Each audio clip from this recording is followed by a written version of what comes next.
Bueno, ahí. sí, vamos, micrófono nuevo, no saben la historia que tengo con el micrófono, ahora tengo un micrófono nuevo que espero que ande mejor, pero se me había roto, así que bueno, ahora estamos todos funcionando. Bueno, buenas tardes, muchas gracias por invitarme a participar de este evento, del tercer encuentro académico de la Red COFIN. Siempre es un placer poder compartir estos temas que a uno le gustan tanto, ¿verdad? Porque uno investiga las cosas que le gustan y es lindo poder sentarse y aunque sea así a través de una pantalla, poder charlar estos temas que tantos nos interesan. El título de la charla es Financiamiento y Gobierno Corporativo en Pymes, y lo que yo intenté hacer fue como contarles un poco la historia de los temas de investigación y presentando algunos de los trabajos que hemos ido desarrollando con nuestro grupo de investigación a lo largo de los últimos 17 años. No fue fácil elegir, digamos, pero mi idea es buscar resaltar como un hilo conductor que hemos tenido en los temas que hemos ido siguiendo.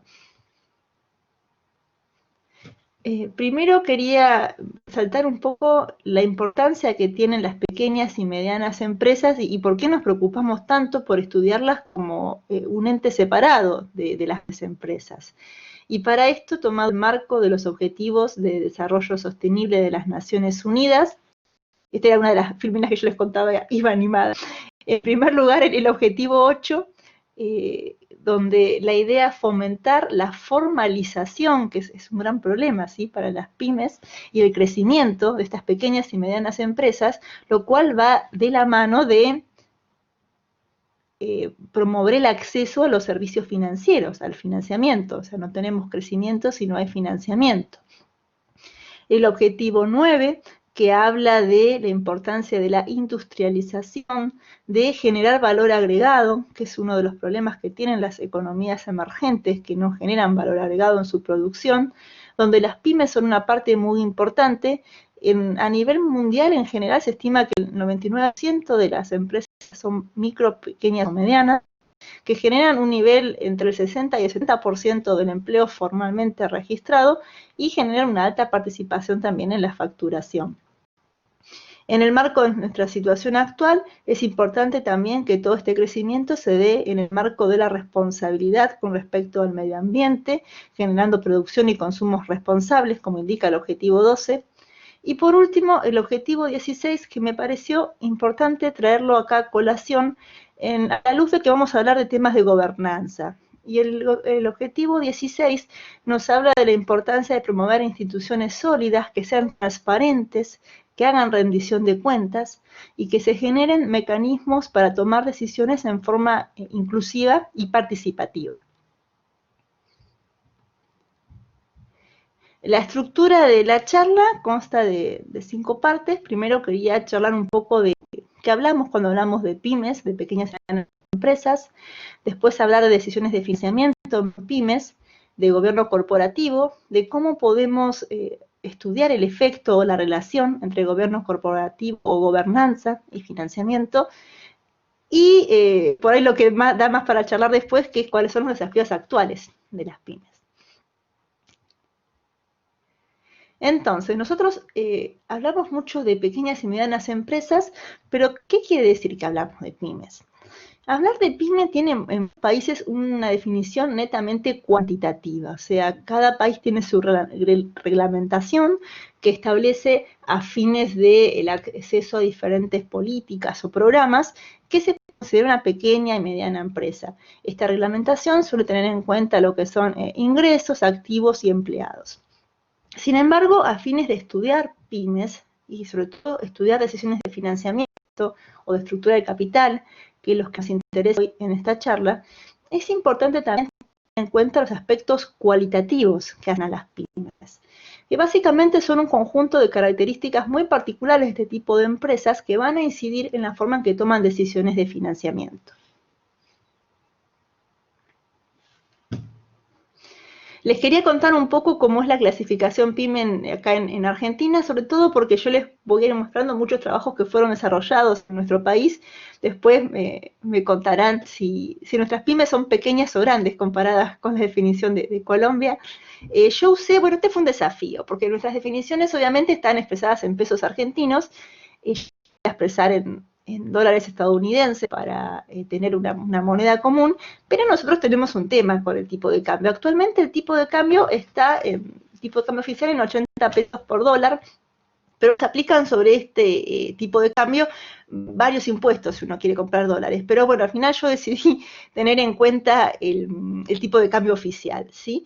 En la última resolución que tenemos vigente, la que se aprobó este año por la Secretaría de la Pequeña y Mediana Empresa, y es la que establece los límites para que una empresa sea considerada PYME y pueda acceder a toda una serie de beneficios o de programas especiales por ser considerada PYME.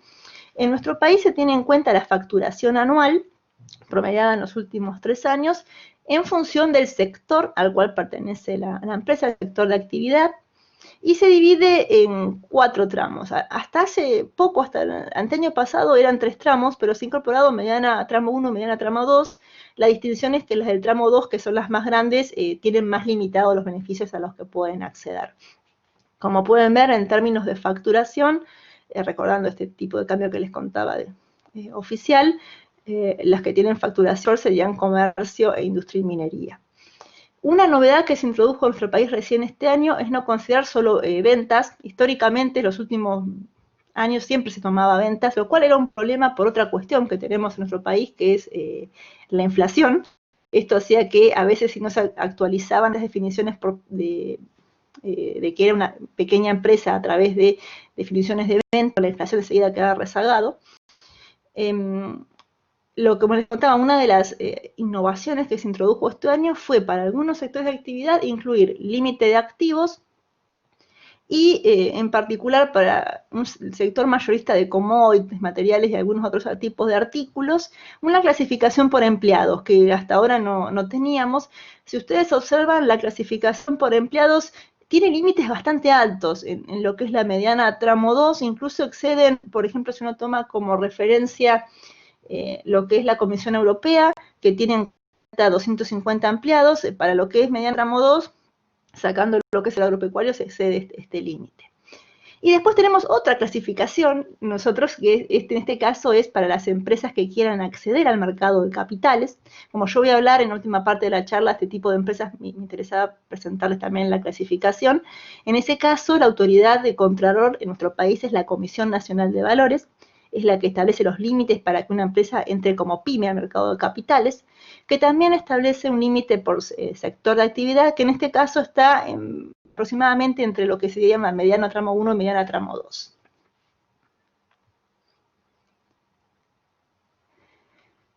Ahora, como decíamos antes, para nosotros las pymes no son solo un conjunto de características cuantitativas, sino nos importan las características cualitativas, sobre todo, como decíamos, cuando queremos estudiar cómo toman decisiones. Entonces, ¿qué características son las que para nosotros van a ser importantes en este contexto? En primer lugar, la concentración de propiedad y control. O sea, las pymes son muy diferentes en esto a las clásicas corporaciones sobre las cuales se ha desarrollado la mayor parte de la teoría de administración financiera, estas corporaciones que hacen oferta pública de su capital, que tienen un capital accionario altamente fraccionado o atomizado, y donde hay una separación de la propiedad y el control, y se generan estos fuertes problemas de agencia entre directivos y propietarios. En cambio, en las pymes, lo más común es observar que hay una unificación entre propiedad y control. Existen en las pymes fuertes asimetrías de información con los proveedores externos de fondos. Esta opacidad informativa está vinculado en parte por a veces la renuencia de los propietarios de la empresa a proveer información. También está vinculada en parte a cierto manejo, tendencia a la informalidad que tiene este tipo de empresas, a la utilización de contabilidad creativa. Se observa también una baja profesionalización en lo que es el management, en lo que es la gestión de la empresa. Una característica que nos interesa mucho y que se deriva de todo esto que venimos charlando es el entrelazamiento empresa-empresario.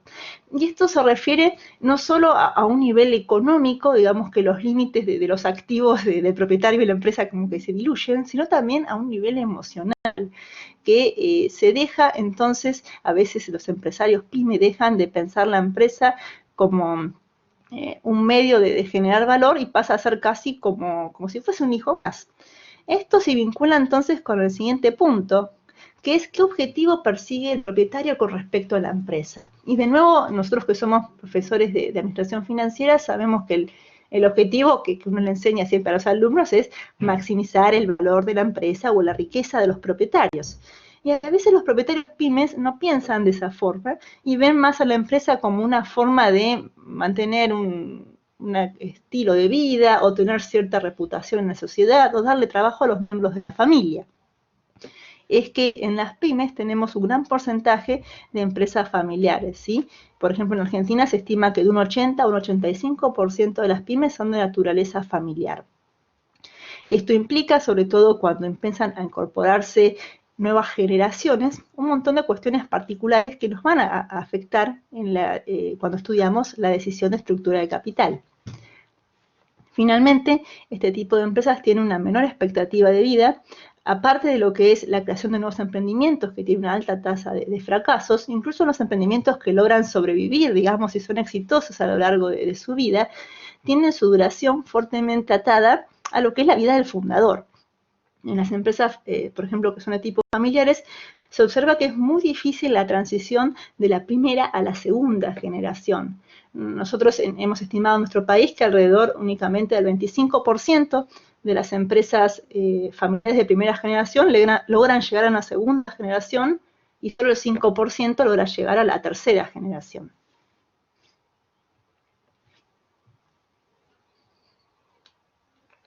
Entonces, ahora que hemos hablado un poco de las características de las pymes, vamos a charlar sobre cómo son las decisiones de financiamiento de este tipo de empresas. Quería arrancar con este cuadro que me pareció interesante para darle como un contexto. Sí, la idea es arrancar mirando este primer círculo de acá, que dice, bueno, las decisiones de financiamiento, lo que nos dice la teoría de estructura de capital, podemos identificar dos grandes corrientes que tradicionalmente la literatura aplica en pymes, que son el enfoque de la estructura OPA o el trade-off, que nos dice que las empresas buscan balancear deuda y capital de forma de encontrar la mezcla o la combinación que maximice el valor de la empresa, teniendo en cuenta los costos y los beneficios de endeudarse. El enfoque de la jerarquía financiera, que nos dice que en realidad no se busca una estructura óptima, sino que las empresas siguen un orden de preferencias. Este pecking order nos dice que en primer lugar se va a agotar lo que es el capital propio interno, que son las utilidades retenidas, y recién cuando no quede más esta fuente de financiamiento se recurre a la deuda, y en último lugar recién a lo que es la ampliación de capital. Y sin embargo, bueno, está el market timing también, pero el market timing se aplica a empresas de capital abierto, lo cual en general en pymes no es el caso. Pero nos quedaría preguntarnos si hay otros enfoques que también, que no son los tradicionales de la literatura financiera, que podríamos aplicar en pymes. Si vamos a pensar entonces en cuáles son las variables clave que estudiamos al momento de hablar de decisiones de financiamiento, bueno, lo que nos dice, lo que acá yo puse en color negro vendrá a representar la literatura así tradicional o clásica de estructura de capital. Tenemos las características de la empresa, vamos a tener en cuenta el sector de actividad que determina la estructura de activos de la empresa, el tamaño, la antigüedad, el crecimiento esperado que se vincula también con el riesgo de los flujos de fondos, la rentabilidad, si la empresa es de tipo familiar, todas estas características van a incidir en lo que es los beneficios esperados de la deuda que básicamente están asociados con con lo que es el escudo fiscal, con el ahorro en el impuesto a las ganancias, y con lo que son los costos de la deuda que hacen a los costos de quiebra. También tener en cuenta los factores macroeconómicos, como el ciclo en el cual se encuentra la economía, si es un ciclo de expansión o de recesión, las tasas de interés, que va a estar muy vinculada con la inflación esperada, el régimen tributario, que va a incidir sobre esta cuestión del escudo fiscal, que es fundamental porque es el principal, se considera el principal beneficio de la deuda, el nivel de desarrollo del mercado de capitales y las políticas gubernamentales que se han desarrollado para este sector. Las fuentes de financiamiento formales que tradicionalmente, digamos, uno piensa están disponibles, como charlábamos, el capital propio interno, que son utilidades retenidas, la deuda, que puede ser tanto de corto como de largo plazo, en general en los países en desarrollo y en un contexto de legal, de sistema codificado, de civil law, es mucho más frecuente, digamos, el financiamiento bancario, por ende se observa mayor financiamiento a corto plazo. El mercado de capitales está disponible, pero en realidad el acceso generalmente de las pequeñas y medianas empresas es muy limitado. Y por último tenemos lo que es capital externo, que básicamente se refiere a incorporar nuevos socios o lo que es en la jerga tradicional de sociedades de capital abierto, la emisión de acciones. Ahora, ¿qué cosa tenemos que sumar? Y eso es lo que he querido representar en el otro color, en naranja, cuando hablamos de pymes.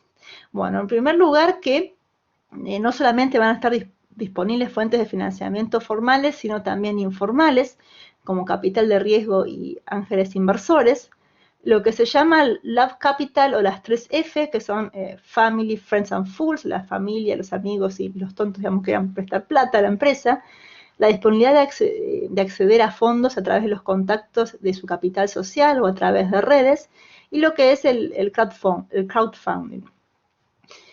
Y después otra cuestión a considerar que tiene que ver con este entrelazamiento empresa y empresario, que dijimos que es una característica fundamental de las pymes, es entonces cuáles son las características del empresario. Podemos hablar de características observables o externas, las que nosotros podemos, digamos, ver cuando estamos estudiando una empresa, que es básicamente la edad del empresario, su nivel de educación o el género, que nosotros los usamos como proxies o una forma de aproximarnos a las variables no observables o internas, que básicamente son qué objetivos tiene con respecto a la empresa, cuál es su nivel de aversión al riesgo y cuál es el nivel de aversión a la pérdida de control.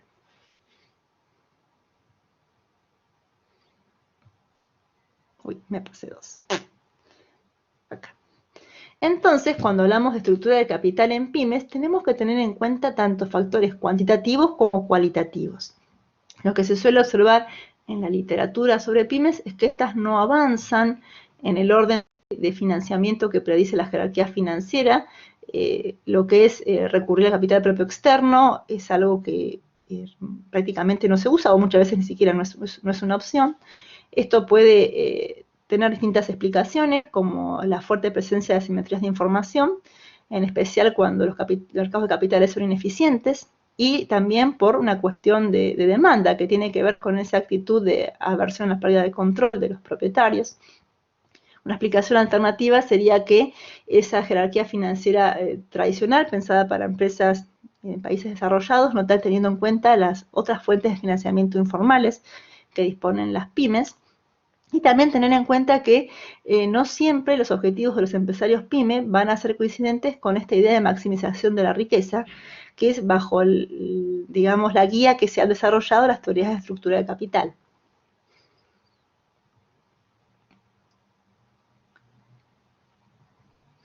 Para analizar lo que son los factores personales, que es una de las cosas más ricas para estudiar en pymes, porque son de las cuestiones que son claramente distintivas con respecto a las grandes empresas, nos pareció interesante hablar o tener en cuenta el trabajo de Hambrick y Mason de 1984, que ellos hablan de los upper echelons, lo que vendrían a ser altos mandos gerenciales, y dicen que tienen en cuenta entonces que las características de estos altos mandos gerenciales van a influenciar su toma de decisiones, y que esa influencia va a ser mayor en las pequeñas empresas, porque en las empresas de mayor tamaño hay mayor dispersión entre la propiedad y el control, y entonces se atenúa la incidencia de estos factores personales.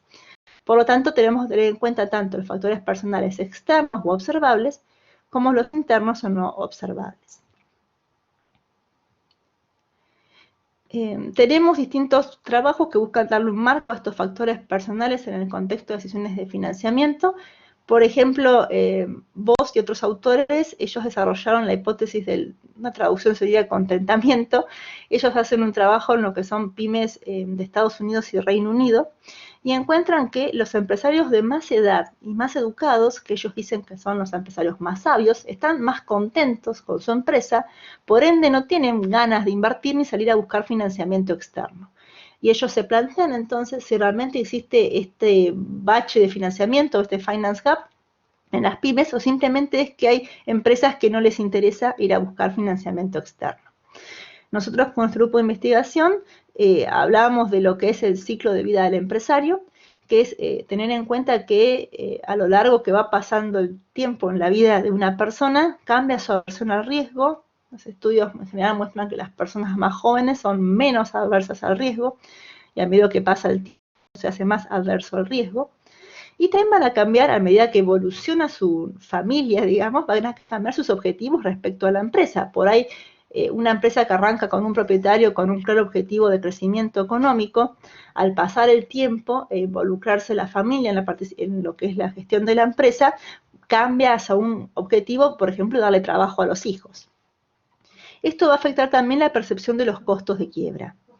En la literatura clásica, estructura capital, los costos de quiebra son netamente económicos, ya sean costos de quiebra directos o indirectos, pero nosotros hablábamos también de los costos de quiebra emocionales que aparecen en pymes. La idea de los costos de quiebra emocionales es que ante una posibilidad de quiebra, esto genera un malestar, ¿sí?, o una desazón en los propietarios, no solo por el hecho de las pérdidas económicas, sino por una cuestión emocional, digamos, lo que significa el rol que va a tener en la sociedad, perder esta empresa a la cual le ha dedicado tantos años de su vida, dejar sin trabajo a los miembros de su familia y dejar sin trabajo a sus empleados, que muchas veces han sido los mismos empleados a lo largo de toda la vida de la empresa.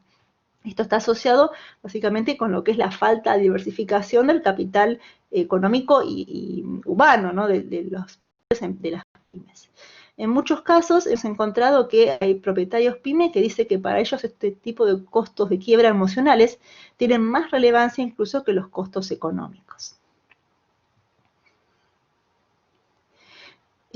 Con respecto a cómo podemos estudiar las decisiones de financiamiento en pymes, les quería presentar este trabajo en el cual nosotros hemos buscado tipificar las decisiones de financiamiento de las pymes en tres grupos.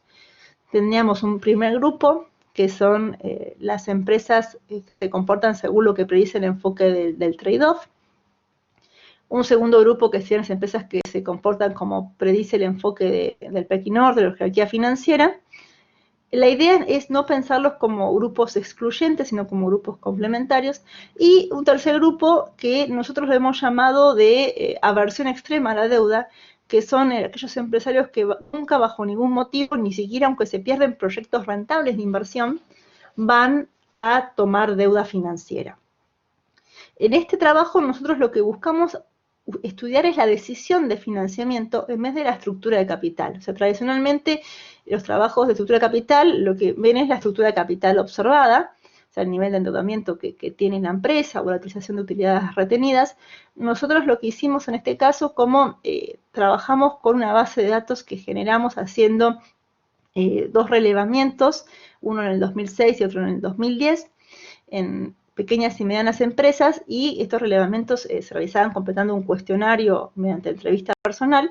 Aprovechamos para tratar de estudiar este fenómeno desde otro punto de vista. Entonces, básicamente hablar y preguntarle al empresario sobre cómo tomaba decisiones de financiamiento. La idea para distinguir entre trade-off y jerarquía financiera es que ante teniendo una oportunidad rentable de inversión, y si se nos presenta entonces esta oportunidad rentable de inversión, y yo tengo disponibles tanto fondos internos como deuda a un costo, digamos, conveniente, como elijo financiar. Si el costo, digamos, que nosotros preguntábamos era como un préstamo subsidiado, realmente atractivo. En cambio, los que eligen entonces combinar fondos internos con deuda o usar deuda, se comportan como predice el trade-off. Sin embargo, aquellos que dicen, bueno, si yo tengo fondos disponibles internos, prefiero siempre agotarlos antes de tomar deuda, serían los que se comportan como predice la jerarquía financiera.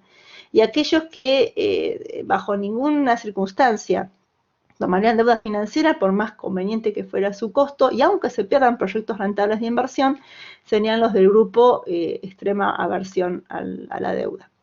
Para ver, como les decía, esta diferencia entre la decisión y la estructura observada, les quería mostrar este cuadro donde representamos acá el uso de pasivos financieros. Entonces, si la empresa tiene pasivos financieros diferente al girón descubierto, acá lo tenemos representado para los 2 años.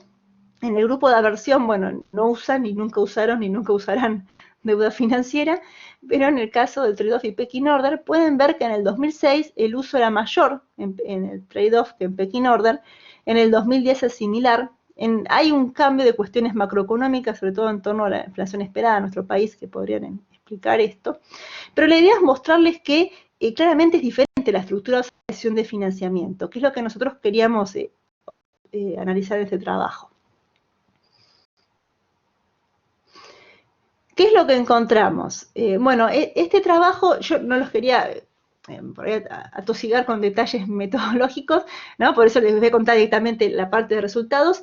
Este es un trabajo cuantitativo, ¿sí? Nosotros lo que tenemos es toda una serie de variables que estudiamos para ver estadísticamente qué variables son relevantes en pertenecer, digamos, a cada uno de estos grupos. Lo que encontramos es que bueno, la descripción sería que el 69% aproximadamente de las empresas se comportan como parece el trade-off, el 20% como la jerarquía financiera y el 11% como este grupo de aversión extrema a la deuda. Y si comparamos las empresas y los empresarios del grupo trade-off en relación a la jerarquía financiera, encontramos que las del grupo trade-off son empresas más antiguas, que tienen una forma legal que implica responsabilidad limitada, y eso en nuestro país, que son sociedades anónimas y sociedades de responsabilidad limitada, que no solamente es una cuestión de la forma legal y la limitación de la responsabilidad patrimonial. En nuestro país implica también que estas empresas están obligadas a presentar estados contables auditados, independientemente de su tamaño, y que además están sujetas a una tasa de impuesto a las ganancias fija, ¿sí? Que en ese momento era del 35%. También encontramos que los empresarios del trade-off son más jóvenes que los empresarios que pertenecen al grupo pecking order o jerarquía financiera. Y después, en relación a este grupo tan particular, que son los de aversión extrema a tomar deuda, comparándolos tanto con trade-off como con pecking order, son empresarios de mayor edad y menor educación. ¿Sí? Fíjense que lo de mayor edad va en línea con lo que decía vos de esa hipótesis del contentamiento, pero nosotros encontramos que, en nuestro caso, en Argentina, que es un país emergente, son los empresarios de menor educación los que no quieren tomar deuda. Y comparándolos con los de aversión al riesgo, a la deuda, con pecking order, son empresas más antiguas, ¿sí? Fíjense qué interesante es que las empresas de pecking order sean las empresas más jóvenes, lo cual nos hace pensar que la jerarquía financiera responde tanto a cuestiones de demanda como de oferta, ¿sí? Las empresas más jóvenes son las que enfrentan más asimetrías de información. Y comparando el grupo de aversión a la deuda con el trade-off, son empresarios que tienen mayores costos emocionales de quiebra, o sea, para los cuales los costos emocionales de quiebra son mayores que los costos económicos. Esto nos permite entonces estudiar o representar esta idea de que en pequeñas y medianas empresas no nos alcanza con quedarnos con las variables tradicionales de estructura de capital, sino también que es importante tener en cuenta los factores personales. Otro trabajo que les quería comentar es el trabajo que nosotros lo que buscamos hacer fue estudiar una de estas fuentes alternativas de financiamiento que tienen con las pymes, que es el uso de préstamos personales para financiar la empresa. ¿Sí? Préstamos personales acá lo definimos de dos modos, ya sea que el titular del préstamo es el empresario, toma un crédito a su nombre para financiar su empresa, o que está ofreciendo como garantía algún activo personal, ¿sí? Para los créditos de la empresa, que en nuestro caso rondaba para la definición más estricta un 15%, y cuando compramos garantía el 36% de las empresas que tenían pasivos financieros. Esta distinción es importante porque estamos hablando de un tipo de deuda diferente a la deuda financiera tradicional, que se asemeja más a lo que es capital propio, porque el riesgo residual lo está asimilando el propietario. Para estudiar este tema, nosotros lo que hicimos fue tomar el total de empresas. Teníamos empresas que no tenían pasivos financieros, empresas que sí, Y lo que hicimos es utilizar un modelo de selección para ver si había una cuestión de, digamos, de sesgo de selección. Las empresas que decidían tomar deuda o los propietarios que tomaban deuda eran diferentes. En ese caso, el modelo de selección no dio significativo. Entonces trabajamos directamente con el grupo de empresas que tenían solo pasivos financieros donde el titular era la empresa versus el otro grupo donde aparecían estos préstamos personales. ¿Qué es lo que encontramos?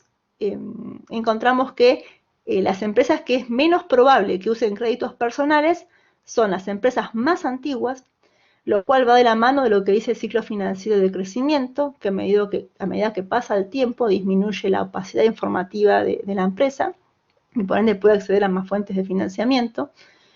Encontramos que eran empresas con menor crecimiento esperado, y este es un resultado interesante porque lo que nos predice la jerarquía financiera es que empresas con mayor crecimiento esperado entonces van a buscar tomar deuda a nivel empresa, pero nosotros encontramos que las empresas con menor crecimiento esperado son las que usaban préstamos para la empresa y las de mayor crecimiento esperado no, eran las que tenían más probabilidad de ir a buscar préstamos personales, lo cual va más de la mano de tener en cuenta los efectos de asimetrías de información que genera el mayor crecimiento esperado, un mayor riesgo moral, lo cual está asociado con problemas de restricciones al acceso al crédito y también con mayores costos de quiebra.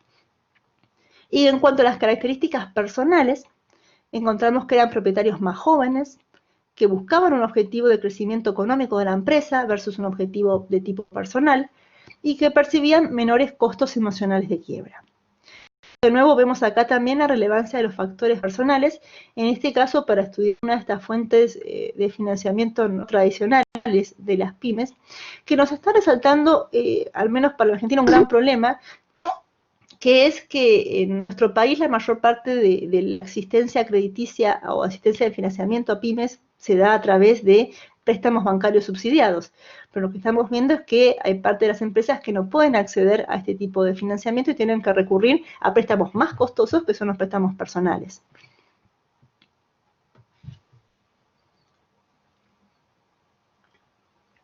Bueno, después de estudiar de este tema de factores personales, ver la incidencia que tienen los factores personales y las asimetrías de información, esto nos llevó a interesarnos entonces por lo que son las estructuras de gobernanza o de gobierno corporativo en pymes, para después ver qué efecto tienen en la decisión de financiamiento. Según la Organización para la Cooperación y Desarrollo Económico, el gobierno corporativo o gobernanza es el sistema por el cual una empresa es dirigida y controlada, que especifica una distribución de derechos y responsabilidades. En principio se consideraba en este enfoque únicamente desde una visión tradicional de agencia a los propietarios, digamos el dilema entre los propietarios y los directivos de la empresa, el clásico problema de agencia de la separación, control y propiedad, pero en la visión más actual tiene en cuenta a todos los stakeholders en las decisiones. El sistema de gobierno corporativo provee a la empresa una estructura a la cual se establecen cuáles son los objetivos, qué medios se van a usar para alcanzar esos objetivos y cómo se va a monitorear y controlar si los objetivos han sido alcanzados. Como estamos hablando de pymes, y las pymes decíamos que son mayormente familiares, nos interesó entonces estudiar cuáles son los mecanismos particulares de gobernanza en pymes familiares, y el marco conceptual de la gobernanza en pymes familiares recurre o toma, digamos, se basa en distintas teorías. Tenemos en primer lugar la teoría clásica de la agencia, donde hablamos de, por ejemplo, tener en cuenta el comportamiento altruista asimétrico que se da en lo que es la primera generación o generación fundadora, lo que son los padres con respecto a los hijos, digamos, o sea, es asimétrico porque los padres están dispuestos a hacer sacrificios o a tomar decisiones, digamos, que tienen en cuenta la felicidad o el bienestar de los hijos, pero esa situación no es simétrica. Otra característica que hay que tener en cuenta también de las pymes familiares es lo que se llama el atrincheramiento gerencial, que es esta tendencia de los directivos a veces de permanecer en su puesto ante, digamos, sin importar la edad, sin importar que por ahí haya personas más capacitadas, digamos, no quiere abandonar su puesto. La teoría relacional es diferente a la teoría de la agencia en el sentido que nos dice que sí, digamos que hay una situación de agencia, pero que los agentes no se comportan como estos individuos egoístas que buscan su propio bienestar, sino que los agentes se comportan con lo que se llama como una relación de administrador benevolente o stewardship, ¿sí? En el sentido de que van a buscar lo que es el bienestar o lo que es lo mejor para el propietario de la empresa. La edición basada en recursos tiene en cuenta que las pymes familiares tienen algunas características que le dan mayor valor, que es básicamente el capital humano, alineado, digamos, con conseguir lo mejor para la familia, pero que, por otro lado, eso viene a veces a costas de lo que es el nepotismo y lo que es ubicar a veces a personas que no son las más capacitadas para los puestos de decisión.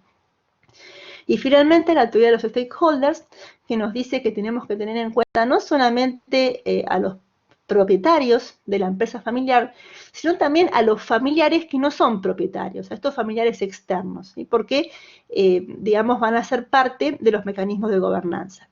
Estos mecanismos internos de gobernanza pueden ser tanto de la empresa como de la familia.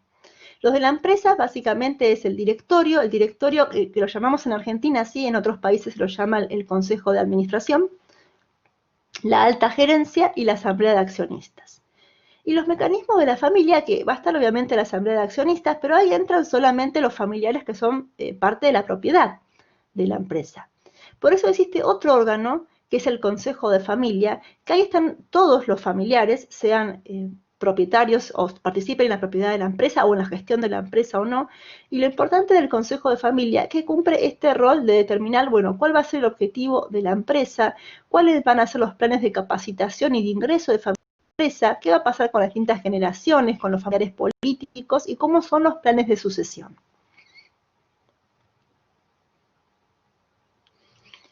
En las pymes, el directorio es considerado uno de los mecanismos de gobernanza más necesarios. El rol del directorio se puede identificar 4 roles y sirve como básicamente un mecanismo de control. Esto quiere decir que permite evaluar y controlar la gestión de los directivos de la empresa. Tiene un rol de consejo o servicio, muy importante para lo que es la toma de decisiones estratégicas y sobre todo cuando se tiene directores externos, nos permite tener conexiones que sirven tanto para las cuestiones operativas como financieras. En empresas familiares se observa que la mayoría de los directores son miembros de la familia, lo cual por un lado puede ser visto como alguien levantó la mano. No sé si me están escuchando bien o si fue por accidente. ¿Alguien levantó la mano? Sí, alguien levantó la mano, pero ya no la tiene levantada. Ah, está bien, continúo entonces. Me están Sí, dale, escuchando bien, sigue. ¿no? Sí, Sí, sí. yo pensé que era que me había enmudecido. Nunca se sabe con internet. No, está yendo bien. Oh, sigo, sí. Bien. Les decía entonces que esta cuestión de los directores que son miembros de la familia tiene por un lado, o puede ser visto por un lado como una ventaja por la mayor alineación de intereses bajo esta teoría así de relacional del stewardship, pero a veces tiene el riesgo de implicar un mayor atrincheramiento, ¿sí? de personas que no van a abandonar sus puestos. Se considera que poder contar con directores externos a la familia provee profesionalismo, pero sin embargo siempre hay una gran reticencia en este tipo de empresas a dejar que vengan externos, digamos, a querer participar en la toma de decisiones. Les quería contar de un trabajo que hicimos nosotros. Este es un trabajo básicamente descriptivo.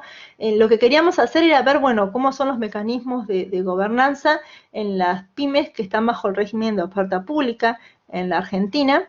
Básicamente en las pymes que son emisoras de obligaciones negociables, que es la mayor parte. Nosotras en pymes emisoras de acciones tuvimos 4, una de ellas una de esas 4 ya están en proceso de concurso preventivo, y después sí, el mercado de capitales tiene más de 10.000 pymes, pero en lo que son instrumentos de corto plazo, de descuento, cheque, pago diferido, digamos, lo que es participación en instrumentos de largo plazo es bastante menor. Nosotros hicimos el estudio en este momento del tiempo, que había 88 pymes que habían emitido en el mercado de capitales, instrumentos de largo plazo. Justo en ese momento se lanzó un nuevo instrumento que fue la ON garantizada, que implicó que se duplicara el total de, digamos, de pymes emisoras para después, como ven, estabilizarse en alrededor de 150, 160 emisoras.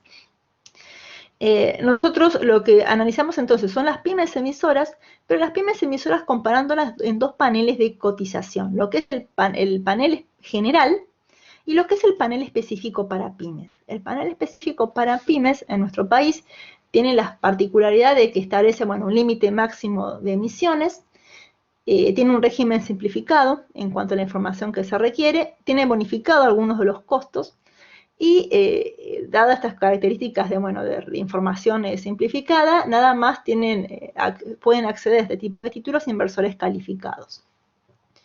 Y encontramos que de las 88 pymes que eran emisoras en ese momento, 40 participaban haciendo emisiones en el régimen general y 48 en el régimen pyme.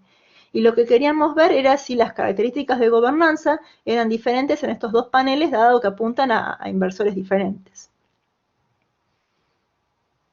Nosotros, las características de gobernanza que estudiamos fue la estructura de propiedad, desde una perspectiva de género, lo que es la administración, composición del directorio y de la alta gerencia, y la función del auditor externo. Acá tenemos como variables control, bueno, la antigüedad, como ven las empresas del régimen general son más antiguas que la del régimen pyme, y en el número de empleados estamos hablando es muy similar, 124, 137 empleados. ¿Qué es lo que observamos con respecto a estos mecanismos de gobernanza? Observamos que en general para las pymes son estructuras de propiedad con alta concentración en el accionista principal, como pueden ver, más de un 58, un 56% de tenencia accionaria concentrada en el principal accionista, baja dispersión accionaria, el número de accionistas es bajo, están listados, a la información a la que uno puede acceder son los accionistas que tienen tenencia mayor al 10%. Y que hay una baja participación femenina. Si nosotros nos fijamos, las empresas que tienen principal accionista mujer, como ven, llegan 5%, vemos un 25% de mujeres accionistas, sin embargo, la participación accionaria de las mujeres es baja. En cuanto al tamaño del directorio, los directorios son pequeños. En nuestro país, para empresas que hacen una oferta pública, el directorio tiene como mínimo 3 integrantes. Fíjense que en el régimen PYME casi, digamos, estamos ahí en 3. Sin embargo, en el régimen general, los directorios tienen un miembro más. Esta diferencia, como podemos ver, es una de las pocas que es significativa entre los dos paneles de cotización. La presencia de directores externos es similar. Nosotros, como no teníamos información para saber si eran directores independientes, porque las pymes no están obligadas a informarlo como las grandes empresas, llamamos directores externos a aquellos que no eran propietarios, miembros de la alta gerencia. La participación de mujeres en el directorio es baja y es similar en los dos paneles. También es similar lo que es la dualidad del CEO. La dualidad del CEO quiere decir que el gerente general es el presidente del directorio. Hay mucha discusión en lo que es la teoría de gobernanza de si eso es algo bueno o si es algo malo, digamos, por la idea del directorio es que actúa como un rol de control sobre la gerencia general, y si recae la presidencia en el mismo gerente general, como que a veces se pone en duda de si se puede cumplir con el rol de control. El cuadro gerencial también es más grande en las pymes bajo régimen general que bajo el régimen pyme. La participación de las mujeres es similar. Después, otra de las cuestiones que queríamos ver era si el auditor era una de las 4 grandes firmas de auditoría, que son KPMG, Pricewaterhouse, Deloitte y Ernst & Young. La participación, como ven, es muy bajita, la contratación de grandes estudios de auditoría es muy bajita y es similar entre los dos paneles. Y también se observa una baja rotación del auditor. Esto quiere decir si en los últimos 3 años se cambió de la empresa, cuál es la entidad auditora, no la persona, sino la empresa.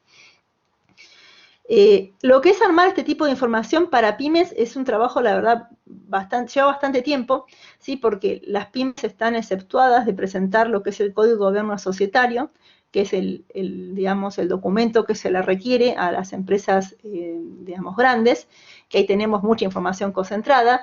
Las pymes están exceptuadas y por ende no la presentan.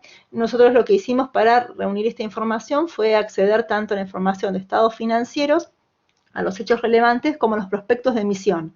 En los prospectos de emisión de títulos sí se requiere que informen estructuras accionarias, digamos, que informen cuál es la composición del directorio, y entonces aprovechamos esa información, pero está diseminada en muchos documentos diferentes, ¿sí? Lo cual hace que no sea, es información pública, digamos, pero no es información fácil de acceder.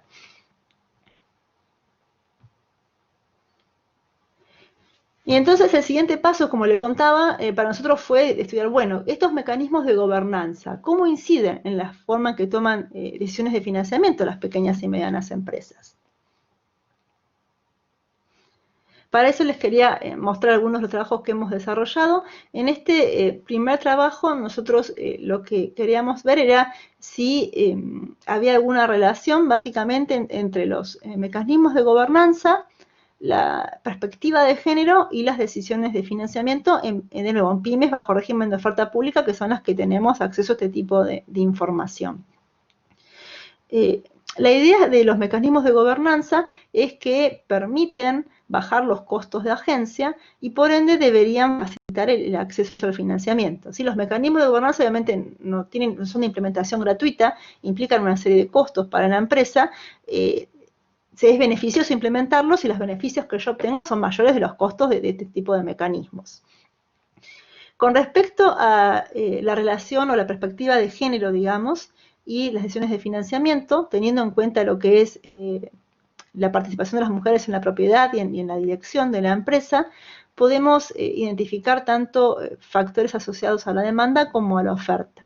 Lo que son los factores asociados a la demanda tienen en cuenta la diferente aversión al riesgo que tienen las mujeres, en general se considera que son más aversas al riesgo que los hombres, y por ende los emprendimientos que encaran suelen ser emprendimientos de menor tamaño o en sectores más conservadores y tradicionales, y nos dicen, bueno, que en realidad las empresas de las mujeres son diferentes a las empresas de los hombres, y buscan, digamos, menor financiamiento externo, y hay factores de la oferta que en realidad lo que encuentra, la idea es ver si ante la misma situación, cómo pueden acceder empresas dirigidas por hombres versus empresas dirigidas por mujeres, y en general encuentran que hay mayores restricciones para en el caso que haya una mujer detrás de la empresa.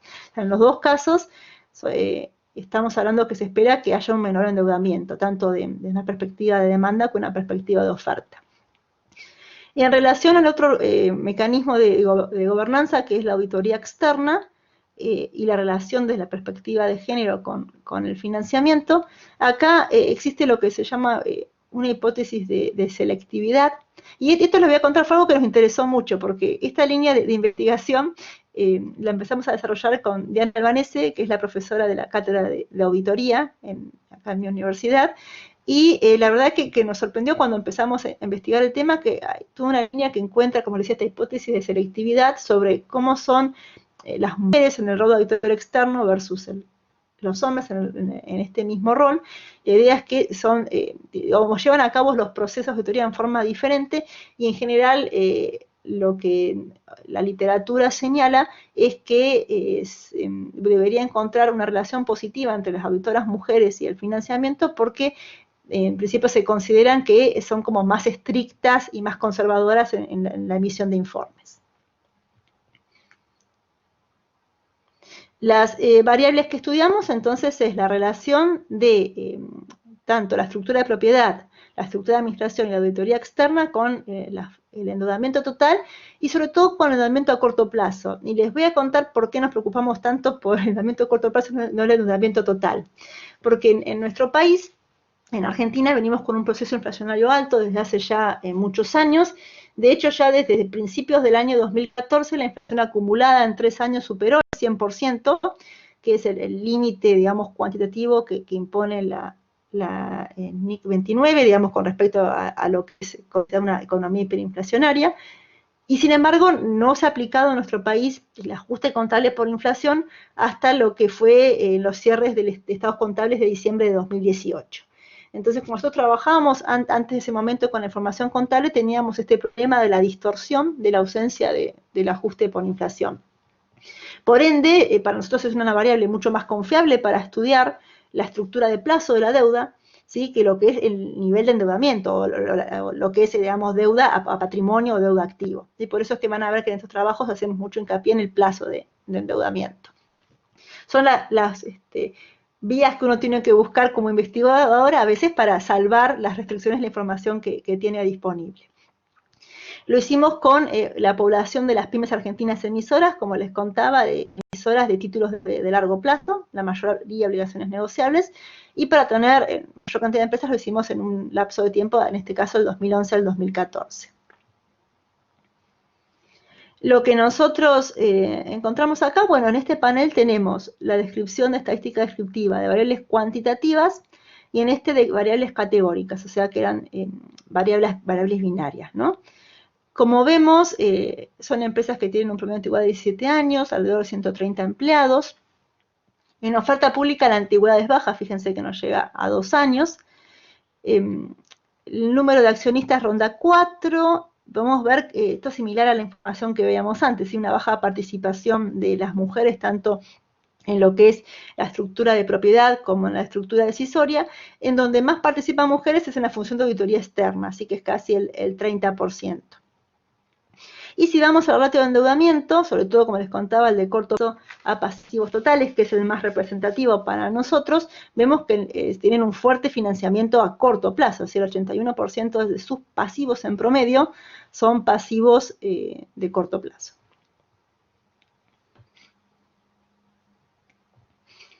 Lo que encontramos, y este es un estudio de tipo correlacional, es que hay una relación positiva entre que la mujer principal, que el accionista principal sea mujer y la deuda a corto plazo. En este caso el ratio de deuda a corto plazo era de 91% contra 83%, lo cual nos llevó a plantearnos si a veces uno tiene que plantearse las contrahipótesis, si en este caso la contrahipótesis no sería que en este caso las mujeres tienen que recurrir al financiamiento de corto plazo, sí por restricciones en el acceso al financiamiento a largo plazo.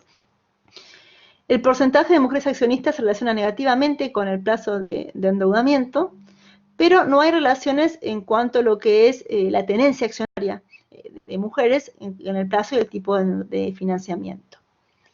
Lo que es administración, ya sea participación en la alta gerencia o en el directorio de mujeres, no encontramos relaciones con las variables de financiamiento, y sí encontramos una relación positiva entre que el auditor fuera mujer y el nivel de deuda total. El siguiente trabajo que les quería mostrar tiene que ver con una comparación que hicimos entre los mecanismos de gobernanza y el efecto en la estructura de plazos para Argentina, comparado con empresas de España, que es un país desarrollado, con un mercado de capitales desarrollado, digamos, con un contexto institucional bastante diferente al nuestro, y la idea era ver si los mecanismos de gobernanza eran diferentes y en qué forma eran diferentes en el efecto en la estructura de capital, teniendo en cuenta que el entorno institucional es diferente entre los dos países, ¿sí? Lo que nos dice la teoría o lo que han encontrado los estudios sobre gobernanza es que los mecanismos voluntarios de gobernanza serían más relevantes en aquellos países donde la gobernanza institucional es más débil. Y queríamos ver, bueno, qué es lo que pasaba entre estos dos países. Lo que hicimos fue trabajar con los dos paneles especiales de cotización, el panel PYME de Argentina y el panel de empresas de alto crecimiento PYME de España. En este caso, las variables de gobernanza que estudiamos fue la estructura de propiedad, tanto la concentración de propiedad como la participación en grupos económicos, la participación de mujeres en el directorio o el consejo de administración, y si el auditor externo es una de estas grandes 4 firmas de auditoría.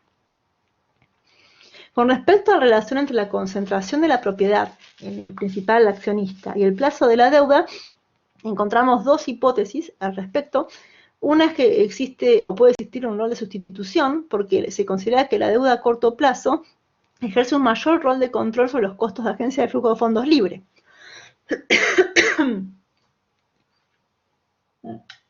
Disculpen. Y por otro lado, en cambio, puede haber un rol de señalización cuando el accionista mayoritario, sobre todo un accionista controlante, y quiere señalizar, tomando deuda a corto plazo, que está dispuesto a someterse al control de la deuda a corto plazo. Entonces, en ese caso, la relación sería positiva. Con respecto a la participación en grupos económicos de la empresa, esperábamos un efecto inverso, dado que, de nuevo, por este rol de control que tienen la deuda a corto plazo, se supone que, digamos, se busca evitar el control de deuda a corto plazo en este tipo de grupos económicos. Y con respecto a lo que es el auditor, hay toda una línea de investigación sobre lo que es la calidad de la auditoría externa, que tiene en cuenta distintas formas de medir la calidad de la auditoría externa. Una de ellas es considerar que los grandes estudios de auditoría, por esta cuestión de la fuerte independencia económica que tienen, ¿sí?, de la empresa que están auditando, realizarían reportes de auditoría de mayor calidad o serían más estrictos, digamos. Lo cual, por supuesto, sí, cuestionar, pero bueno, eso es lo que uno dice, lo que dicen los estudios. Entonces, la hipótesis era que por este efecto de reputación y calidad de la auditoría, por el hecho de que la empresa se someta al control de este auditor externo más exigente, le permitiría acceder a un mayor plazo de deuda. Y no hace falta someterse al control de la deuda a corto plazo. En este panel les quería mostrar las características de las empresas de cada país, de Argentina y de España. Acá están representadas las diferencias. En cuanto a la variable dependiente, que recordemos es la estructura de madurez de deuda a corto plazo en relación a la deuda total, claramente en Argentina las empresas están más endeudadas a corto plazo con respecto a lo que es en España, lo cual, como decíamos, va de la mano de lo que han encontrado distintos estudios, que en países emergentes las empresas confían más en deuda a corto plazo. Vemos que la participación de mujeres en el directorio es superior, es en principio superior, pero no es estadísticamente significativo. Sí es mayor la concentración de propiedad. En Argentina, fíjense que el principal accionista tiene en promedio 57% contra un 41% de España. Y en España es más frecuente la participación en grupos económicos, o sea que al menos uno de los accionistas sea una sociedad. También en España es más frecuente la contratación de empresas de estas grandes 4, empresas auditoras. El tamaño del directorio es, fíjense, casi el doble en España. En España, igual que en Argentina, el límite mínimo legal es de 3 miembros, ¿sí? Pero fíjense que el directorio es el doble de tamaño. En Argentina, las empresas argentinas son en promedio más antiguas y tienen en promedio mayores ventas y mayor cantidad de empleados. Como les decía acá, el tema de activo total, con esta cuestión de la falta del ajuste contable por inflación, a veces es una variable más dudosa de mirar. ¿Qué resultados encontramos en el análisis multivariado que hicimos, ¿sí?, para ver estas variables, cómo incidían sobre el ratio de deuda de corto plazo a deuda total? Encontramos para España que la concentración de propiedad en el principal propietario, en el principal accionista, cuando este es mayor que 50%, tiene un efecto positivo sobre la deuda de corto plazo. Esto implica que el efecto de señalización de la deuda de corto plazo estaría primando sobre el efecto de sustitución. Y encontramos también que hay un efecto negativo, o sea, teniendo en cuenta la participación de mujeres en el directorio, la participación de grupos económicos y si el auditor era uno de estos grandes 4. Para Argentina, las únicas variables que fueron relevantes fueron la participación de los grupos económicos y del auditor de estas grandes firmas de auditoría.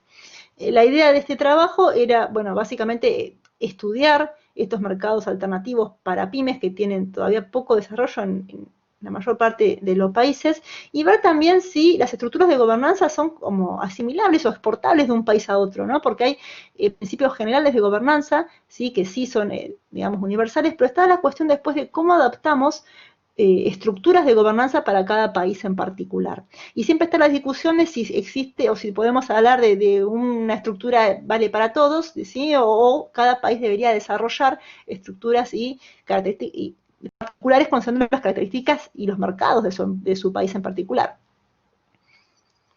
Y el último trabajo que les quería comentar, lo que hacemos es trabajar ya con pymes de capital cerrado, utilizando en este caso la base de datos Enterprise Surveys del Banco Mundial. Nosotros tomamos los 4 países más grandes de Latinoamérica, Argentina, Brasil, Colombia y México, y lo que hicimos fue estudiar un mecanismo también fundamental de gobernanza en pymes, que es la auditoría externa. Pero en nuestro caso nos interesa la auditoría externa para aquellas empresas sujetas al régimen de auditoría voluntaria. Entonces lo que hicimos fue tomar de esta base de datos que se realiza en de los países en desarrollo, ¿sí? Y para todo tipo de tamaño de empresas, siempre que tengan más de 5 empleados. Nosotros lo que hicimos fue, como la base nos permitía, identificar en función del sector de actividad, en función de la forma legal, los ingresos, los activos y los empleados, identificar el subgrupo de empresas dentro de cada país que estaban sujetas al régimen de auditoría voluntaria, y como una de las preguntas que tiene esta base de datos es si la empresa presenta estados contables auditados o no, si trabajamos entonces con las que estaban sujetas a auditoría voluntaria, en promedio el 30% de las empresas, acá como ven varía por país el porcentaje, el 30% de esas que están sujetas a auditoría voluntaria realizan la auditoría de sus estados financieros. Un comentario con respecto a Argentina: somos un país especial en muchos aspectos nosotros. ¿Por qué son tan poquitas? Porque en nuestro país en realidad todas las sociedades están obligadas a presentar estados contables auditados independientemente de su tamaño, ¿sí? Nosotros en realidad las únicas empresas que podemos decir que están sujetas al régimen de auditoría están, digamos, exentas de auditoría obligatoria serían las unipersonales. ¿Sí? Todas las sociedades legalmente constituidas tienen que presentar estados contables auditados.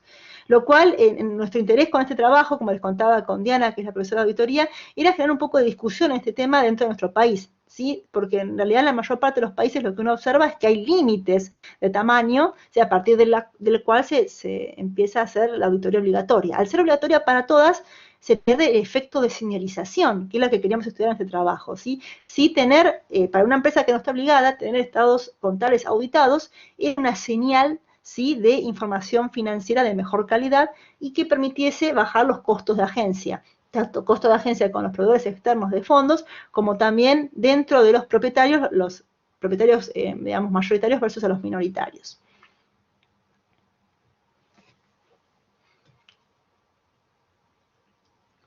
Este es un trabajo que nos llevó, la verdad, muchos años desarrollarlo, porque es un trabajo, estudiar lo que es la decisión de auditar o no, es un trabajo complejo, porque yo tengo que tener en cuenta que la decisión de auditar estados contables puede ser endógena a lo que estoy estudiando. Entonces tenemos que estudiarlo en un proceso de 2 etapas. Sí, primero nosotros modelamos cuáles son los determinantes para las empresas sujetas al régimen voluntario de auditar los estados financieros, y en función de eso, cómo incide la decisión de haber auditado sobre distintas variables de resultado que nos interesaban, que eran vinculadas con el financiamiento, si tiene una línea de crédito activa al momento de la encuesta, si solicitó un crédito el año anterior, qué porcentaje del activo fijo está financiado con instituciones financieras, qué porcentaje del capital de trabajo está financiado con instituciones financieras, qué porcentaje del capital de trabajo está financiado con proveedores, y se invirtió en activos fijos. ¿Sí? Nosotros lo que tuvimos que hacer entonces fue este modelo en 2 etapas para ver si estaba esta cuestión de la endogeneidad. Para la única variable en la cual nos dio sí que era endógena era para capital de trabajo financiado con proveedores, con el resto de las variables no tuvimos problemas. Entonces, una vez que solucionamos este tema de la endogeneidad, tenemos en cuenta si los estados financieros fueron auditados o no, con una serie sí, de variables control, y como os decía, sobre distintas variables resultado. Tenemos variables que tienen que ver con la estructura, las decisiones de financiamiento en instituciones financieras. Está con proveedores, que es un tema interesante, sí, porque en general cuando uno habla de decisiones de estructura de capital, está hablando de pasivo financiero o a capital propio.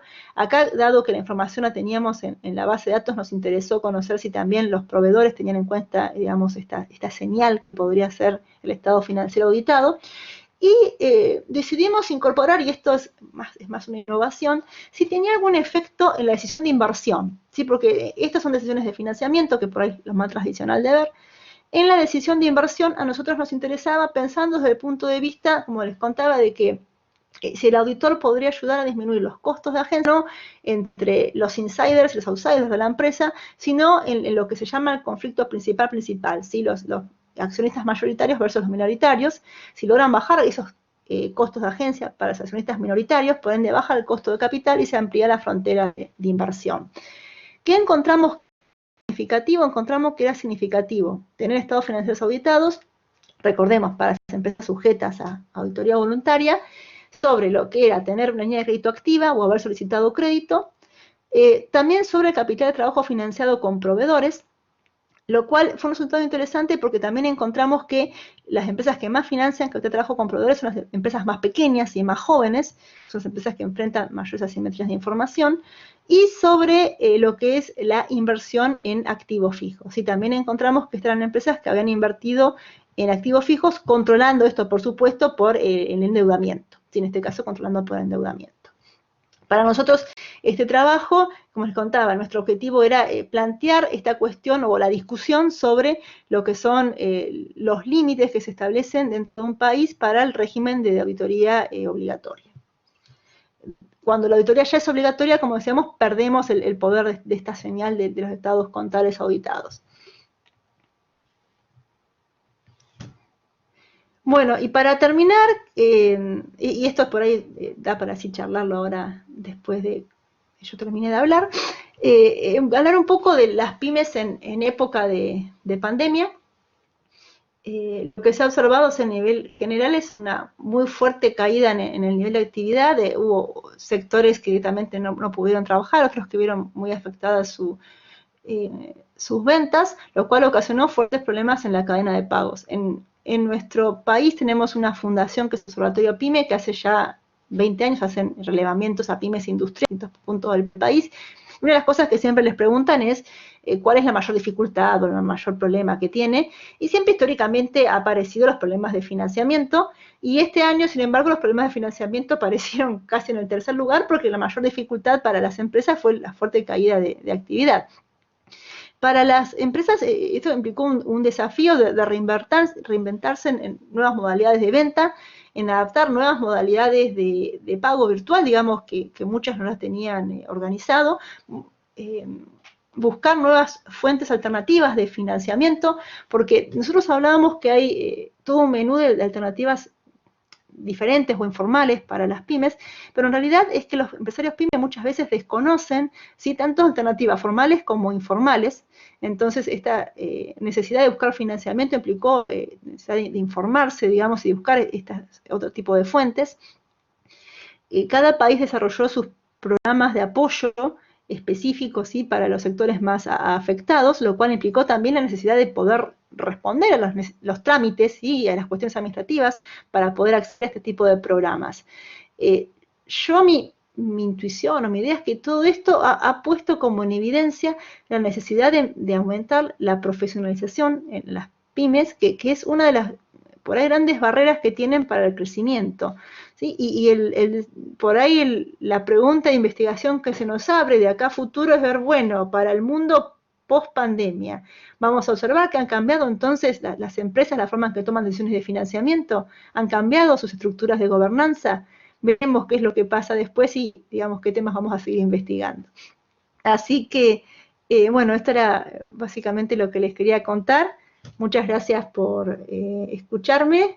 Y bueno, ahora creo que tengo que apretar acá para verlos, ¿no? A ver. Sí. Listo. Bueno, Listo, ahora lo que sí no veo a nadie. Veo todo negro, pero no importa. Creo que si alguien habla lo veo, ¿no? yo creería que sí. Sí, bueno. Bueno, muchísimas gracias a la profesora Anaí. Si alguien en el auditorio tiene preguntas, con muchísimo gusto.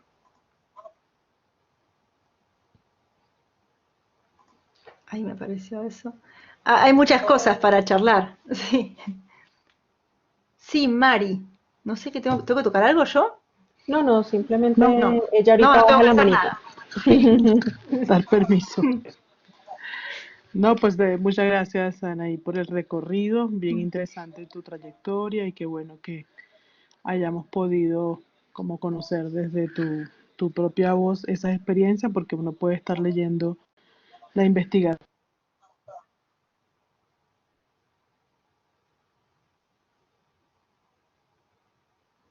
Uy. Se quedó congelada la imagen. Se fue la tampoco voz. Escuché nada. ¿Sí me escuchas? Yo tampoco escuché. Casualmente la internet está fallando. ¿Ahora sí? Es un clásico, es un clásico. Yo puedo desaparecer en cualquier está momento. funcionando perfectamente hasta que empiezo a hablar. No, simplemente era como, me parece interesante la trayectoria y Y lo que decía era que una cosa es leer como los estudios y otra escucharlas de viva voz y conocer las anécdotas, ¿no? Relacionadas con lo que tú nos comentas. Pues yo tenía unos comentarios más pensando también en esta parte de discusión. Por ejemplo, muchos de los estudios que tú presentas están asociados al comportamiento de, digamos, de financiamiento en estas pymes, varios de ellos en bolsas de valores. Entonces, una primera cuestión que me planteo es, ¿seguimos hablando de pymes como un grupo, en este caso muy heterogéneo, o realmente estamos haciendo referencia más a empresas medianas? O sea, cuando tú muestras las estadísticas del número de empleados, ¿sí?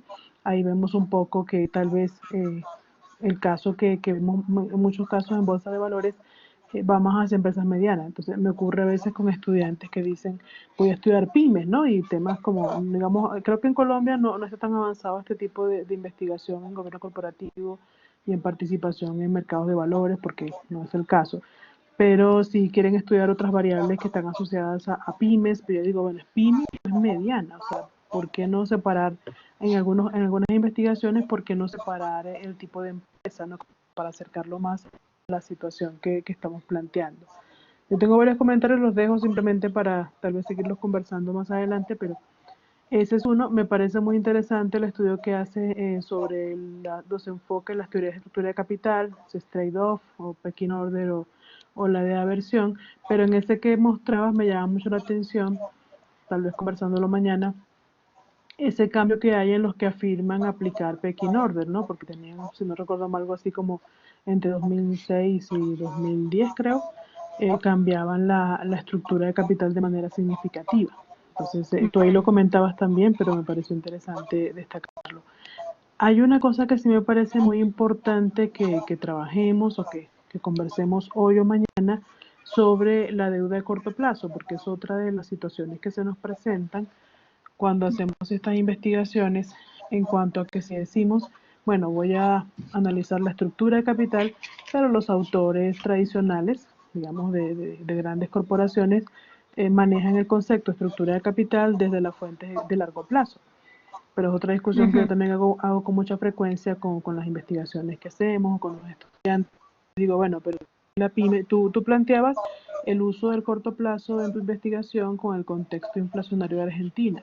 Pero más allá de ese contexto, ¿hasta qué punto ese corto plazo no es una fuente de financiación permanente? O sea, porque es una línea de crédito que sí, que se vence a 6 meses, a 12 meses, pero que todo el tiempo estoy renovando. Y finalmente, en algunos casos, esto se convierte en una fuente permanente de financiación, aun cuando el vencimiento es de pasivo corriente. Es otro de los argumentos que usan varios autores como para decir, mire, la estructura de capital en la pyme no se limita a ver contablemente el largo plazo en el pasivo y en el patrimonio. Ese es interesante pues también para conversar.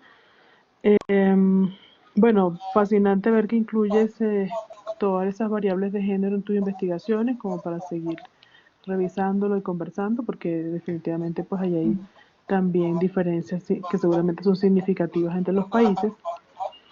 Y por último, en lo que ya planteaba sobre la pandemia, ahí también yo me digamos, preguntado a veces, o digamos, hago la discusión, en muchos casos, en el caso de Colombia, por ejemplo, el gobierno hace mucho énfasis en destacar los créditos que se están ofreciendo. Hay una el subsidio que se ha manejado en Colombia a la nómina, pero pues los montos pues no que sean significativos, pero sin embargo sí se le ha dado mucho espacio a la parte de crédito, es decir, está el crédito, pero el mensaje es ofrezco este crédito a través de organismos privados que reciben fondos gubernamentales para manejarlos, gestionarlos, pero las empresas no solicitan los créditos, entonces la culpabilidad pasa al lado del empresario. Entonces, la gran preocupación es, bueno, finalmente yo como empresario, ¿para qué me endeudo? Si estoy en una situación en la que no puedo generar ingresos para poder hacer el pago de ese crédito, así esté subsidiado. Entonces, creo que hay que hacer mucha investigación y es una oportunidad, creo que valiosa, a pesar de lo negativo de la pandemia, para investigar qué tan relevante o irrelevante es esa política pública desde la entrega de subsidios o la entrega de créditos, no la entrega, pero sí la generación de créditos con algún tipo de subsidio, pero que hay que pagar. Entonces creo que es interesante lo que tenemos en este momento como contexto, para seguir revisando qué tan relevante es el apoyo público, en este caso a nivel financiero, que es el que más se ha visto, al menos en Colombia. Bueno, básicamente eso como por ahora. Igual mañana tenemos más tiempo para conversar, pero son como de los apartados que pude tomar nota en tu exposición. Felicitarte por esa trayectoria y bueno, creo que nos dejas como unas ideas para seguir haciendo investigación sobre estos temas, especialmente para comparación entre países. Está bien. No sé cómo quieren hacer con la dinámica, si yo voy hablando, si dejamos algunas cosas para mañana o vemos qué preguntas surgen. ¿Todas las personas que están acá ahora van a estar mañana también? ¿O solo algunas? No te sabría decir porque son dos inscripciones diferentes, unas para el evento de hoy y otra Ah, para son el de mañana. Ujú. sí, sí, por ahí quieren, no sé si hay personas que no van a estar mañana, por ahí les charlamos con ellas y después vemos si queda tiempo. Sí, Con Mari, como decía, nos vemos mañana, así que podemos retomarlo. Pero sí, perfecto. gracias. Son todas cosas muy interesantes y quedan para hablar mucho todo lo que has comentado. De pronto abordar los comentarios del chat y si queda Sí, pendiente acá ya los para veo. mañana las Fenómeno. A anotaciones ver que si los tienen. veo cuando aparecen y desaparecen, así que no sé si los puedo ver. A ver ¿Quieres que acá. te los Sí. lea? Yo acá los estoy viendo. Acá, sí, acá lo toqué, acá. A Acá. ver, hola, formulario de asistencia. Acá.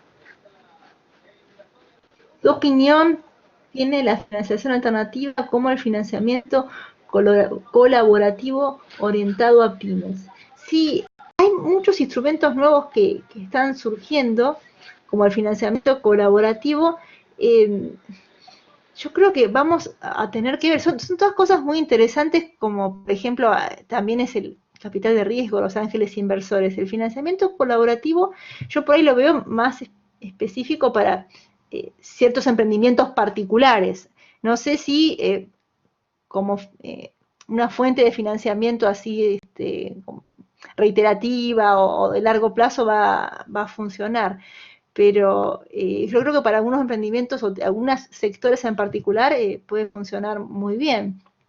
Hay que ver también cómo se reglamentan. No sé en Colombia cómo están con el tema de las reglamentaciones. Acá en Argentina, bueno, no cómo son las reglamentaciones, van y vienen, pero el tema de la fintech por ahora está más reglamentado que antes y eso impone para ahí ciertos costos que aumentan, digamos, los costos de financiamiento. Muchas gracias por... el auge de la fintech podría tener alguna incidencia en la de financiación que toman las pymes. Vamos a verlo con el tiempo. Yo creo que lo primero que pasa con los empresarios pymes, al menos los argentinos, ¿sí? Por ahí ustedes me cuentan que los de Colombia son diferentes, es que hay mucho desconocimiento de fuentes de alternativas de financiamiento. Nosotros, en estos relevamientos que hacíamos, una de las preguntas era qué fuentes de financiamiento conocía y nos tenían que decir, nosotros íbamos marcando, y en general conocen las fuentes más tradicionales, digamos, básicamente lo que es el sistema bancario, ¿no? O instituciones financieras no bancarias. Pero ya donde digamos instrumentos específicos o cuestiones así más innovadoras, incluso lo que son programas de apoyo público, digamos, tasas subsidiadas en nuestro país. Ustedes fíjense, con una inflación anual del casi 50%, acceder a un crédito al 24% es súper atractivo. Y incluso esas cosas a veces no se conocen. Entonces yo lo que observo, les decía, en nuestras pymes es mucho desconocimiento. Entonces primero hay que superar como una barrera de difusión y de conocimiento y de capacitación para que los empresarios se enteren de estas cosas. Y les decía, después me cuentan si en Colombia también ocurre de estas barreras que son muy importantes, digamos, por ejemplo, de instrumentos de programas públicos casi no se sabe nada. Les dan difusión, pero muchas veces las difusiones se dan a través de asociaciones o de redes y hay muchos empresarios que quedan al margen de todo este tipo de información. A ver, sigo mirando. No sé, yo voy a pasar comentarios, pero no sé si ahora tengo que ir para otro lado. Apareció un comentario más que no leí porque yo el último que veo es el de José Vicente Casanova y ahora no sé cómo ver. Hay un panel a la A ver, derecha, hay como una a flechita la morada derecha, abajo. ¿para dónde tengo? A ver si voy, yo voy para arriba y para abajo y no lo veo. Yo veo hasta Hay el como del una 17 y flechita morada. 17. Flechita morada. A Sí, se abre el ver, panel. tengo Y en el el panel panel. Yo está donde hace compartir pantalla y también hay un globo de chat. Es que tengo, tienes que sí, estoy salirte en el grupo de porque, chat. bueno, Estoy en el grupo de chat, pero no lo veo. A ver si yo Ah, pongo ya. acá. Bueno, igual Hola. no. Voy a poner hola a ver si se me caen los otros. No, y puse hola y sigo viendo hasta el mismo. Bueno, no si se por ahí ve alguien nada me lo quiere leer, adicional pero en no el sé. chat. No sé. No, pero la pregunta sí es de financiamiento colaborativo y otra más específica de fintech que preguntan eso, ¿no? No hay Hmm. más, no hay nuevas. No, no hay más en el chat. Ah, listo. Ah, entonces las otras cosas eran otras cosas que pasaron. Pero le decía, nosotros acá vimos eso mucho en las pymes. Mucho desconocimiento que a veces uno se pregunta hasta qué punto es desconocimiento y hasta qué punto es desinterés, porque el empresario tiende a ser bastante tradicionalista y conservador, sobre todo con esto que Sí. hablábamos del ciclo de la vida, ¿no? Del ciclo de vida, de los intereses que tiene.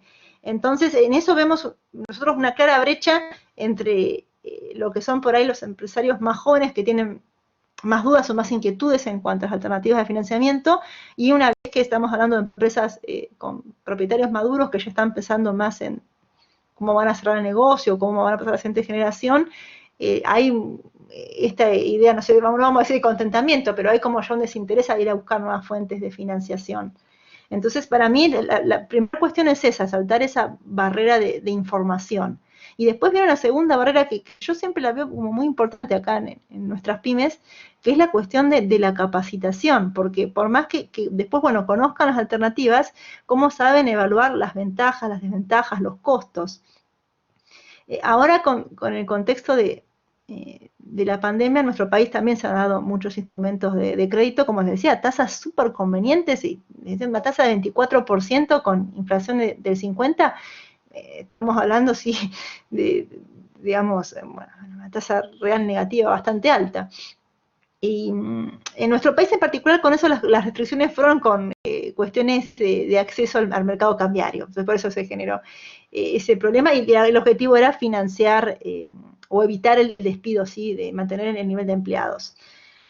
Pero están estas cuestiones, como les decía, de la complejidad de los trámites administrativos, de conocer cómo se calculan los costos. Bueno, y también ha habido muchos cursos de capacitación, pero a veces las pymes parecen estar, les decía, y es difícil saber si es una cuestión de desinterés actual o, o simplemente que la pandemia los ha asustado mucho. Nosotros en nuestra universidad ofrecimos, desde el Departamento de Administración, un programa de ayuda administrativa o de asesoría administrativa a pymes, y al principio pensamos que nos iban a llover la cantidad de empresas interesadas, y la realidad es que los interesados han sido muy pocos. Entonces, como decía, no sé hasta qué punto es que falta ya conocimiento de qué es lo que hay que hacer, o solamente la pandemia actual los ha dejado con mucha desazón a los empresarios, ¿no?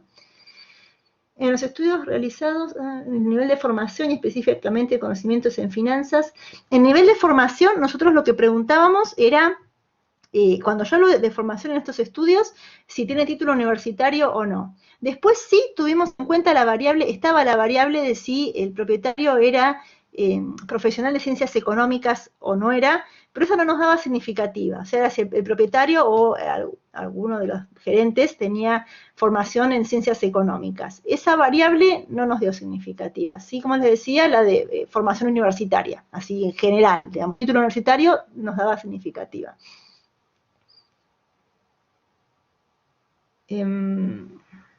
Después, sí.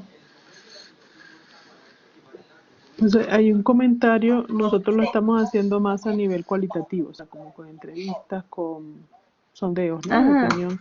Entonces, lo que observamos todavía es una intuición porque estamos en el proceso, pero observamos que sí, que hay una formación técnica o universitaria, pero en el área de especialidad del sector. Entonces, yo doy el ejemplo, bueno, si la persona está dedicada al sector textil, pues a lo mejor es ingeniero en ese tema, o el tema de, digamos, de manufactura de zapaterías. Entonces, son profesionales más hacia la parte técnica, son buenos en ello, pero cuando ya indagamos sobre el manejo financiero o incluso en general administrativo, ahí tienen muchas dificultades. Entonces, 12 preocupaciones que manifiestan con frecuencia es uno, no sé cómo manejar los recursos, o sea, lo manejan de manera muy intuitiva, con la ayuda pues de algún profesional externo, pero que lo que hace es reportar información tributaria.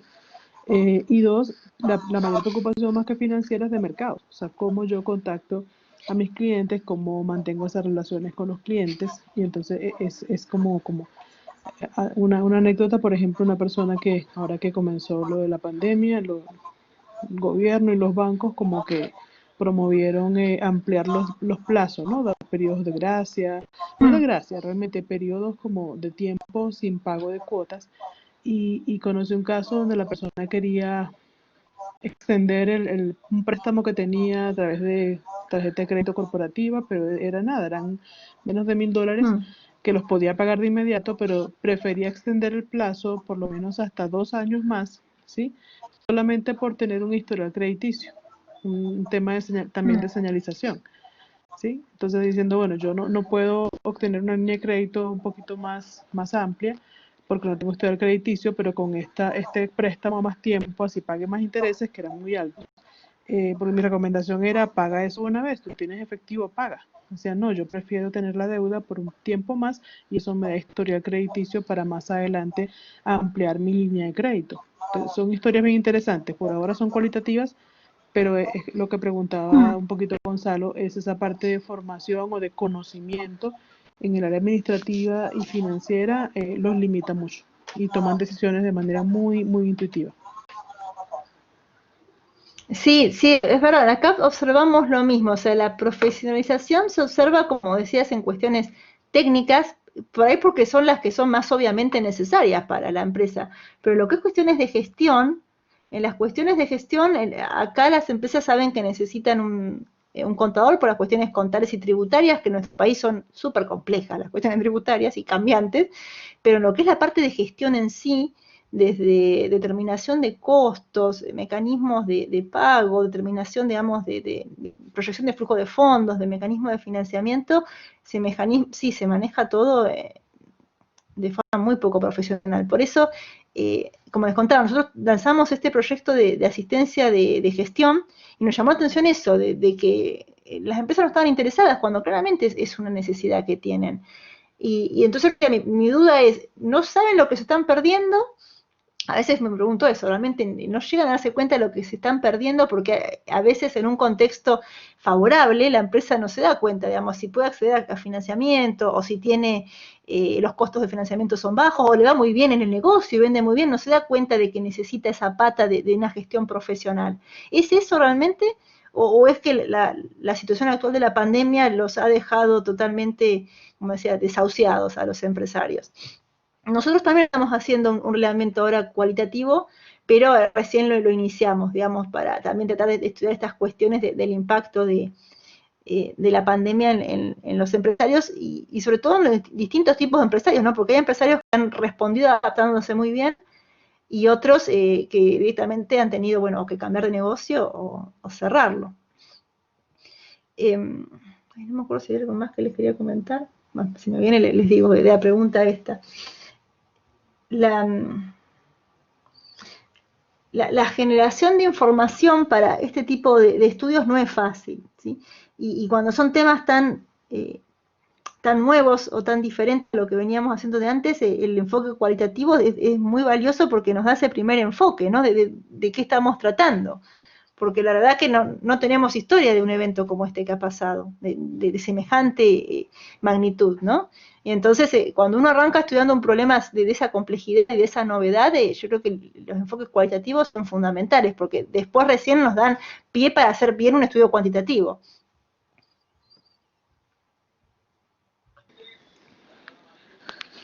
Sí, allí no sé, Nora, cuánto tiempo tenemos, pero la conversación pues la seguimos. Hay preguntas en el chat, no hay nuevas, ¿no? Pero sí, esa parte, sobre todo es una discusión que también tenemos con frecuencia, hasta qué punto la investigación desde lo cuanti, desde lo quali, como tú dices, en este momento pues no hay forma, no hay datos como suficientes y fiables para hacer algo cuanti, pero sin duda así los tuviéramos. O sea, cuál ha sido un poco mi experiencia en otros temas sobre pymes, que Mm. inicialmente se trabaja desde lo cuanti, pero ya llegó un momento en que personalmente dije, pues no sigo por allí, o sea, no sigo revisando estados financieros, sino que por una cuestión más de trayectoria personal, digo, voy a comenzar a conversar con los empresarios, ¿no? Con los gestores, porque se tiene otro tipo de información. Sí, entonces es interesante pues esa combinación de los hallazgos Sí, de esa los dos complementariedad, enfoques. son Ujú. complementarios. Sí, de Claro, acuerdo. verlo como enfoques complementarios porque nos permiten responder a distintas cuestiones. Es difícil porque uno en las finanzas hay un fuerte sesgo cuantitativo y sobre todo en lo que son las publicaciones, ¿no? En las revistas, publicar cosas cuantitativas suele ser mucho más fácil que publicar cosas cualitativas. O sea, yo de hecho personalmente me siento mucho más cómoda haciendo algo cuantitativo que algo cualitativo por mi formación. Pero es verdad que me permite ver el problema, me permite sí hacer generalizaciones y ver el problema de una forma, pero para muchas preguntas se queda corto. Para muchas preguntas de investigación nos quedamos cortos y es necesario, si queremos entender cómo son las cosas, los enfoques cualitativos, que para uno como investigador tienen ese doble desafío de que yo creo que son más difíciles de hacer los estudios cualitativos y sin duda son más difíciles de publicar también.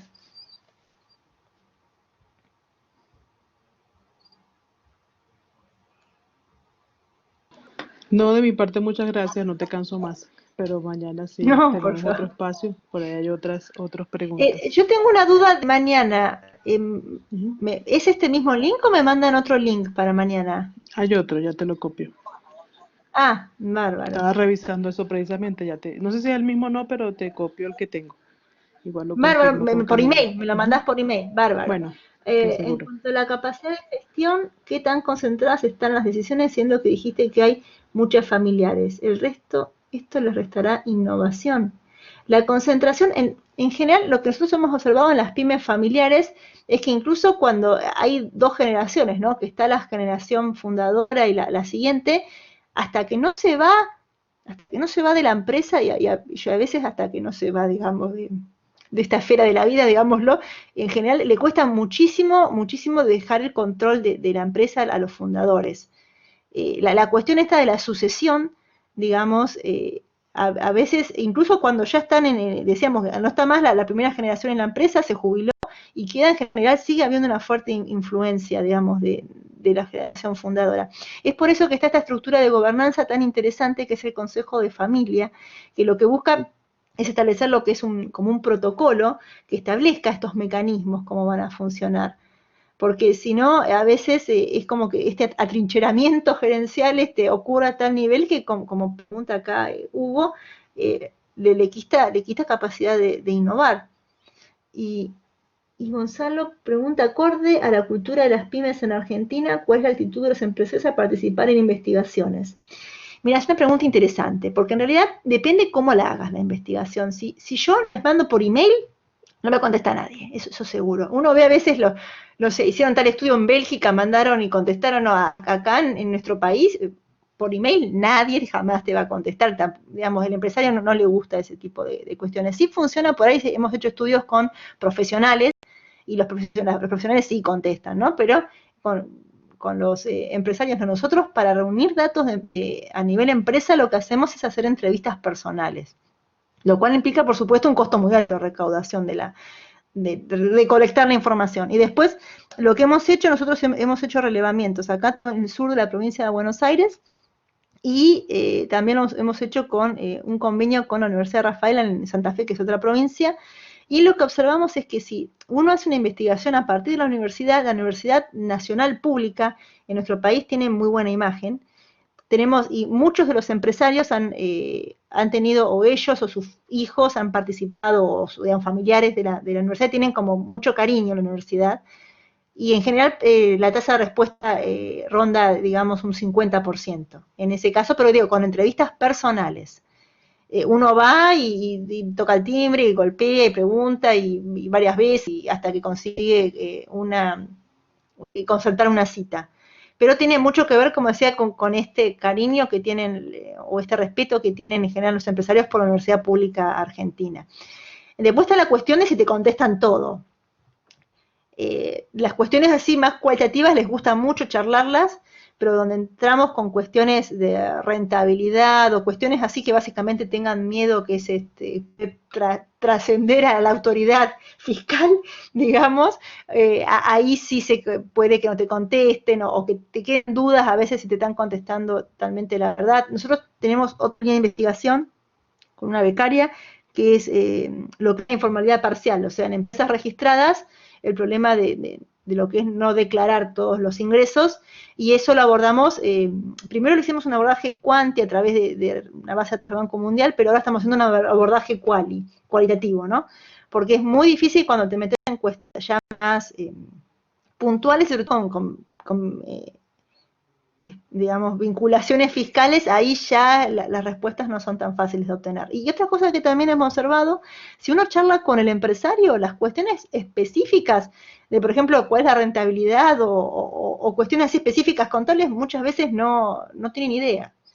Y dicen, bueno, eso te pasó con el contador, le preguntas al contador, digamos, tienen así como, digamos, esas cuestiones así cuantitativas no las manejan ellos directamente.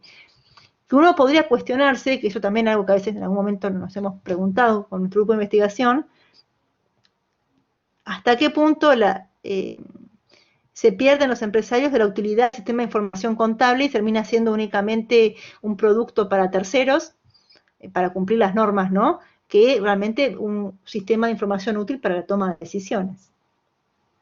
Eso fue otra beta de investigación que abordamos en su momento, digamos. Pero que realmente es otro obstáculo, ¿no? Para la toma de decisiones, no contar con un sistema de información. No sé si contesté la pregunta de Gonzalo con eso. Y de Hugo también.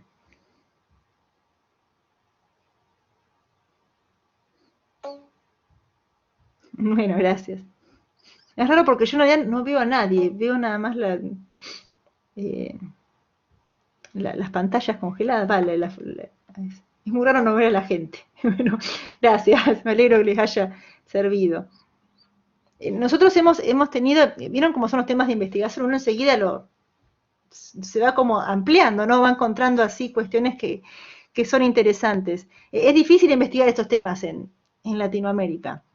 Es difícil porque no tenemos información y porque tenemos contextos muy diferentes por ahí a los que se han desarrollado las investigaciones o las teorías. Y después es difícil cuando uno como investigador también tiene que rendir cuentas, ¿no? De lo que está haciendo, y hay temas que son difíciles de publicar. Entonces es una cuestión también se generan a veces estos conflictos, ¿no? Entre lo que uno quiere investigar y lo que uno puede investigar, ¿no?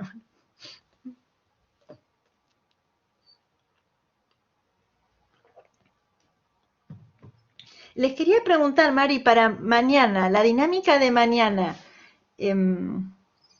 La idea es empezar a charlar así temas. ¿Quieren que yo arranque con algún tema y después se disparan? ¿O por ahí cada uno de los miembros va a ir planteando su propio tema de discusión?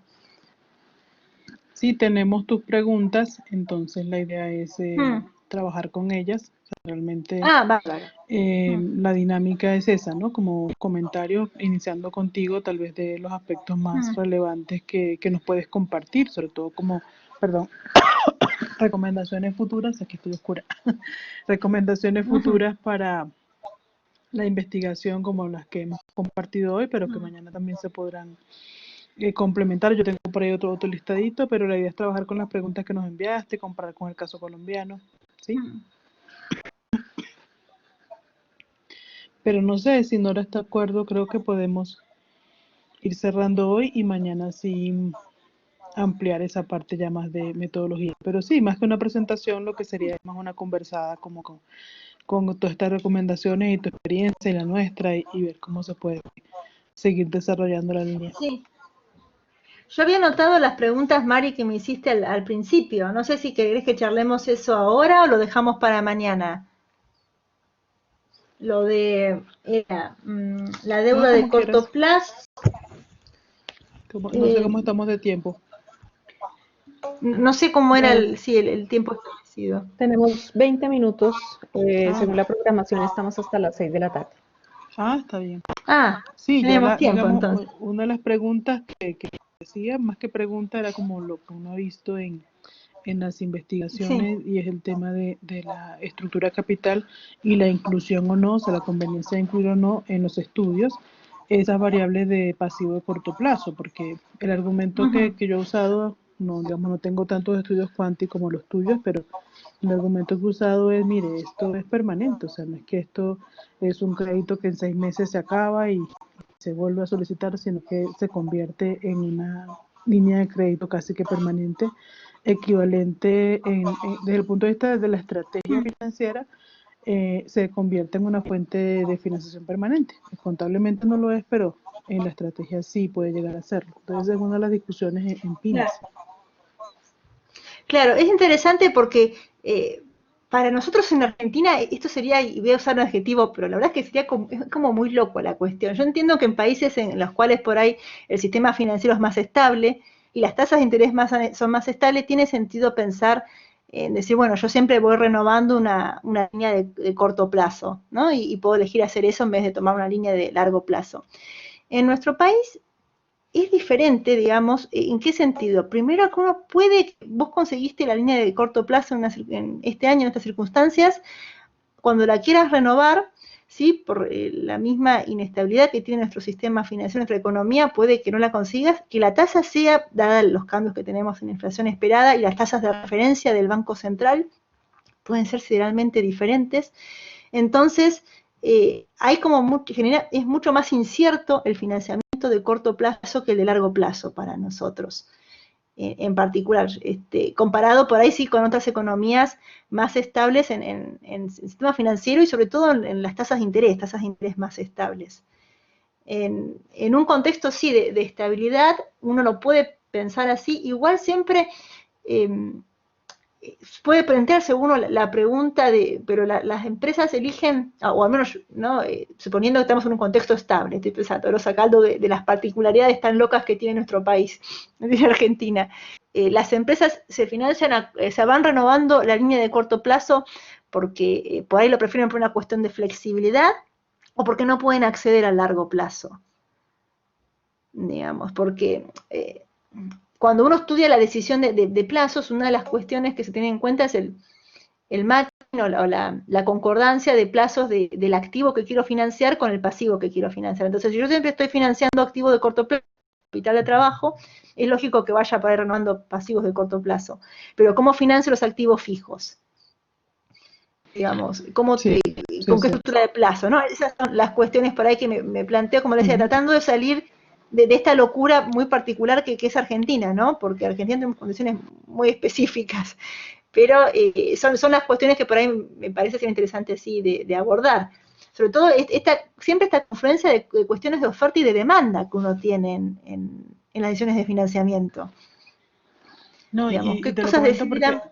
sí, lo llegué a leer, tengo que ubicar el autor, pero era una investigación que se hizo en España ya hace bastante tiempo, y planteaban ese tipo de argumento, ¿no? Donde decían, bueno, sí, hasta qué punto viendo yo el histórico de las cifras financieras, veo como primero el corto plazo, sobre todo en empresas pymes y jóvenes en ese ciclo de vida, mantienen como un porcentaje importante de recursos de corto plazo y el activo de largo plazo, digamos, no se compensa con lo que es esa estructura de pasivo a largo plazo patrimonio. De alguna forma se daba esa situación a nivel cuanti, ¿no? De ver históricamente cómo va esa evolución entre el activo a largo plazo, el pasivo de largo plazo, pasivo a corto plazo. Entonces, ese autor pues llegaba un poco a esa propuesta, ¿bien? De decir, mire, es que efectivamente acá aparentemente con las cifras cuanti, con, digamos, incluyendo algunas estadísticas significativas, decía aparentemente el pasivo a corto plazo en las pymes tiene un comportamiento de financiamiento permanente. Entonces, interesante esa hipótesis, me ha parecido que pues, tiene lógica. Y más que, como tú dices, el contexto Argentina, pues tiene esa característica, pero era más bajo el argumento de esa dificultad que tiene el pequeño empresario para acceder a recursos de largo plazo. Entonces era más una situación Claro, de limitación en esa simetría de información. claro, sí, sí, no puede avanzar en el ciclo de crecimiento financiero, digamos, se queda estancado Ujú. en el corto plazo. Y después, Y como hay tiempo, me me habías preguntado. interesaría lo de género. Me parece interesante Sí. esa énfasis que le has dado a las variables de género en tus investigaciones. No sé A si las alguien más quiere variables, no comentar. Yo escuché aquí bien. estoy aprovechando que tengo a Sí. Anaí acá con tiempo, pero si alguien más quiere preguntar, con todo gusto le cedo el micrófono.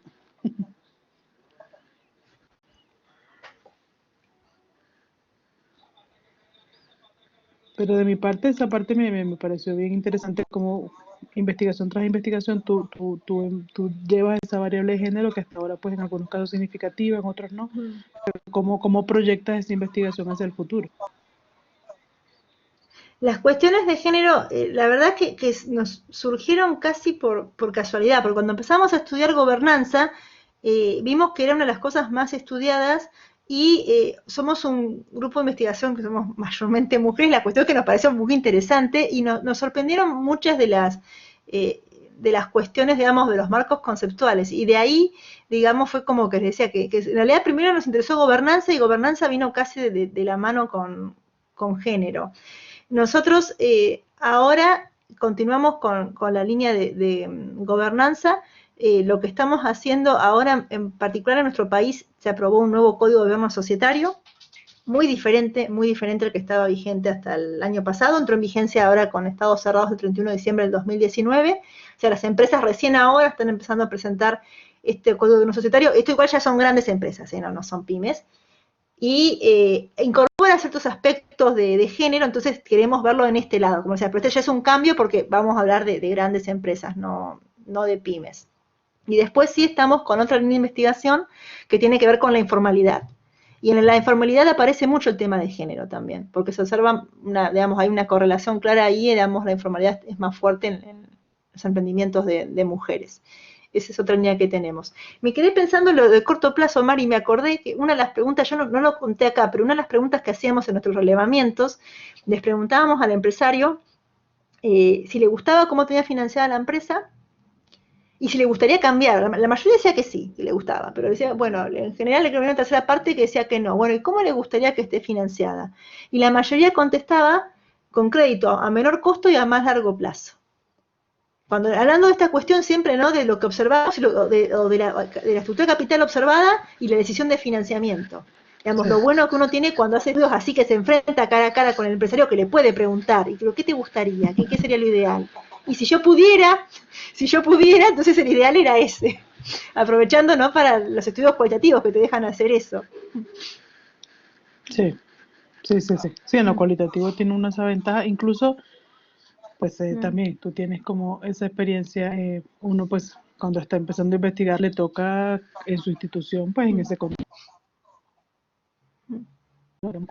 Pero yo me acuerdo, digamos, cuando la primera investigación que yo hice en PYME, que fue en la maestría, no digo hace cuánto, era ir, ¿no? A llenar un cuestionario, como tú dices, no era enviarlo, en ese momento ni siquiera existía correo electrónico. De hecho, en un par de empresas me pidieron dejarlo impreso, pero el resto, que fueron un total fueron como unas 40 empresas, 30 y tantas, me tocó sentarme, o sea, hacer cita y sentarme, 1 hora, 2 horas, y era el tiempo de cuestionario era media hora, pero el resto de la hora y media era conversar, o sea, que ellos se sentían como escuchados. Y de ahí también saco un poco esa experiencia y de otras entrevistas que hice luego de lo que ellos dicen. O sea, como yo tengo acceso a una línea de crédito a corto plazo, en la medida en que pago, se va renovando.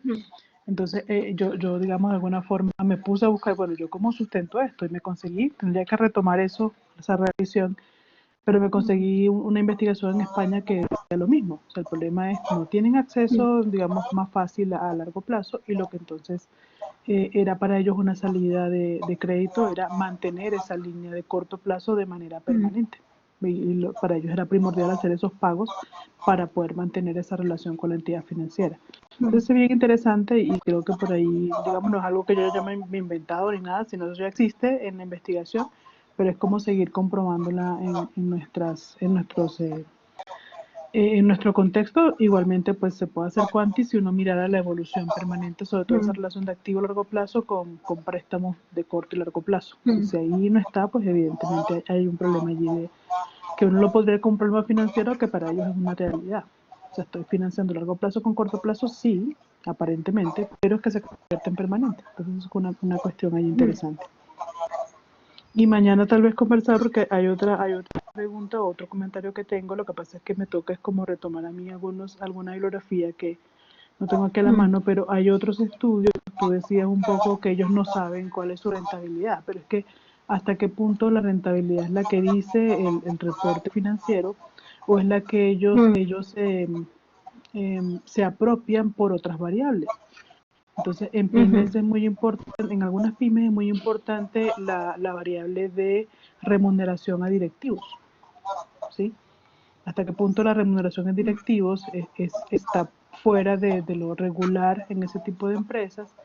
O en otras palabras, si yo tengo un perfil profesional, ¿cuánto sería mi sueldo fuera de mi empresa? mm, ¿Cuánto es la remuneración que me asigno? Y de alguna forma, eso para mañana, pero vía remuneración, yo estoy recibiendo mm, una rentabilidad por mi participación accionaria.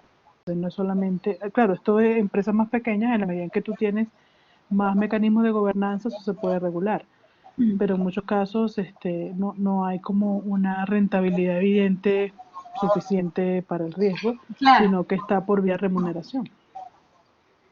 Claro, sí, nosotros, ¿sabes que eso lo hemos intentado abordar? Es un tema, nosotros lo abordamos por el tema de si está explicitada la política de dividendos, que sería de dividendos, por Ujú, ahí es el nombre que uno le pone en sociedades anónimas, ¿no? Pero que es reparto de ganancias como propietario versus remuneración del trabajo como gerente, ¿no? Y una de las cosas que preguntábamos era eh, cómo era el sueldo del socio gerente, si era fijo o si era cuenta de ganancias. La mayoría es a cuenta de ganancias. Entonces hay un entrecruzamiento, porque se entrecruza la remuneración de mi rol de propietario por mi capital aportado con la remuneración de mi rol profesional como socio, ¿no? O como gerente, perdón, como gerente de la empresa. Y esa es una cuestión que yo creo que prácticamente no está estudiada en las pymes. Sobre todo porque hay que ir a buscar esa información, sí que hay que remangarse y ir a buscarla en la empresa. Es una cuestión que prácticamente no está estudiada y yo creo que tiene muchísimo potencial. Porque genera muchas veces sí errores, como estas distorsiones en el concepto de rentabilidad, en cuánto realmente queda disponible en la caja de la empresa. Y yo creo que es un tema, nosotros hemos hecho esa pregunta y nos quedó eso, como que la mayoría retira cuenta de ganancias, y como que nos quedó siempre como ese disparador, pero la verdad no lo hemos abordado todavía como un tema de investigación, pero digo, mucho potencial. De mi parte, nada más por hoy. Te dejo a Nora a cargo. Gracias, Anaí. Muy Bueno, interesante. No, gracias a ustedes, ha sido un placer. Lamento no poder verlos, pero bueno, les mando muchísimos saludos desde Argentina. Eh, Tengo mucho cariño a Colombia, como les decía, mi cuñada vive en Colombia. Mi autor favorito de todos los tiempos es García Márquez, por eso era de Pymes en época de pandemia, así que un gusto ha sido compartir esta charla con ustedes. Y bueno, y nos vemos mañana, entonces, claro para que sí. continuar charlando por ahí, ya si quieren más desde un enfoque metodológico. A mí me encantan estos temas, así que me entusiasmo y no me paran más. Bueno, Bueno, muchísimas entonces, no, sí.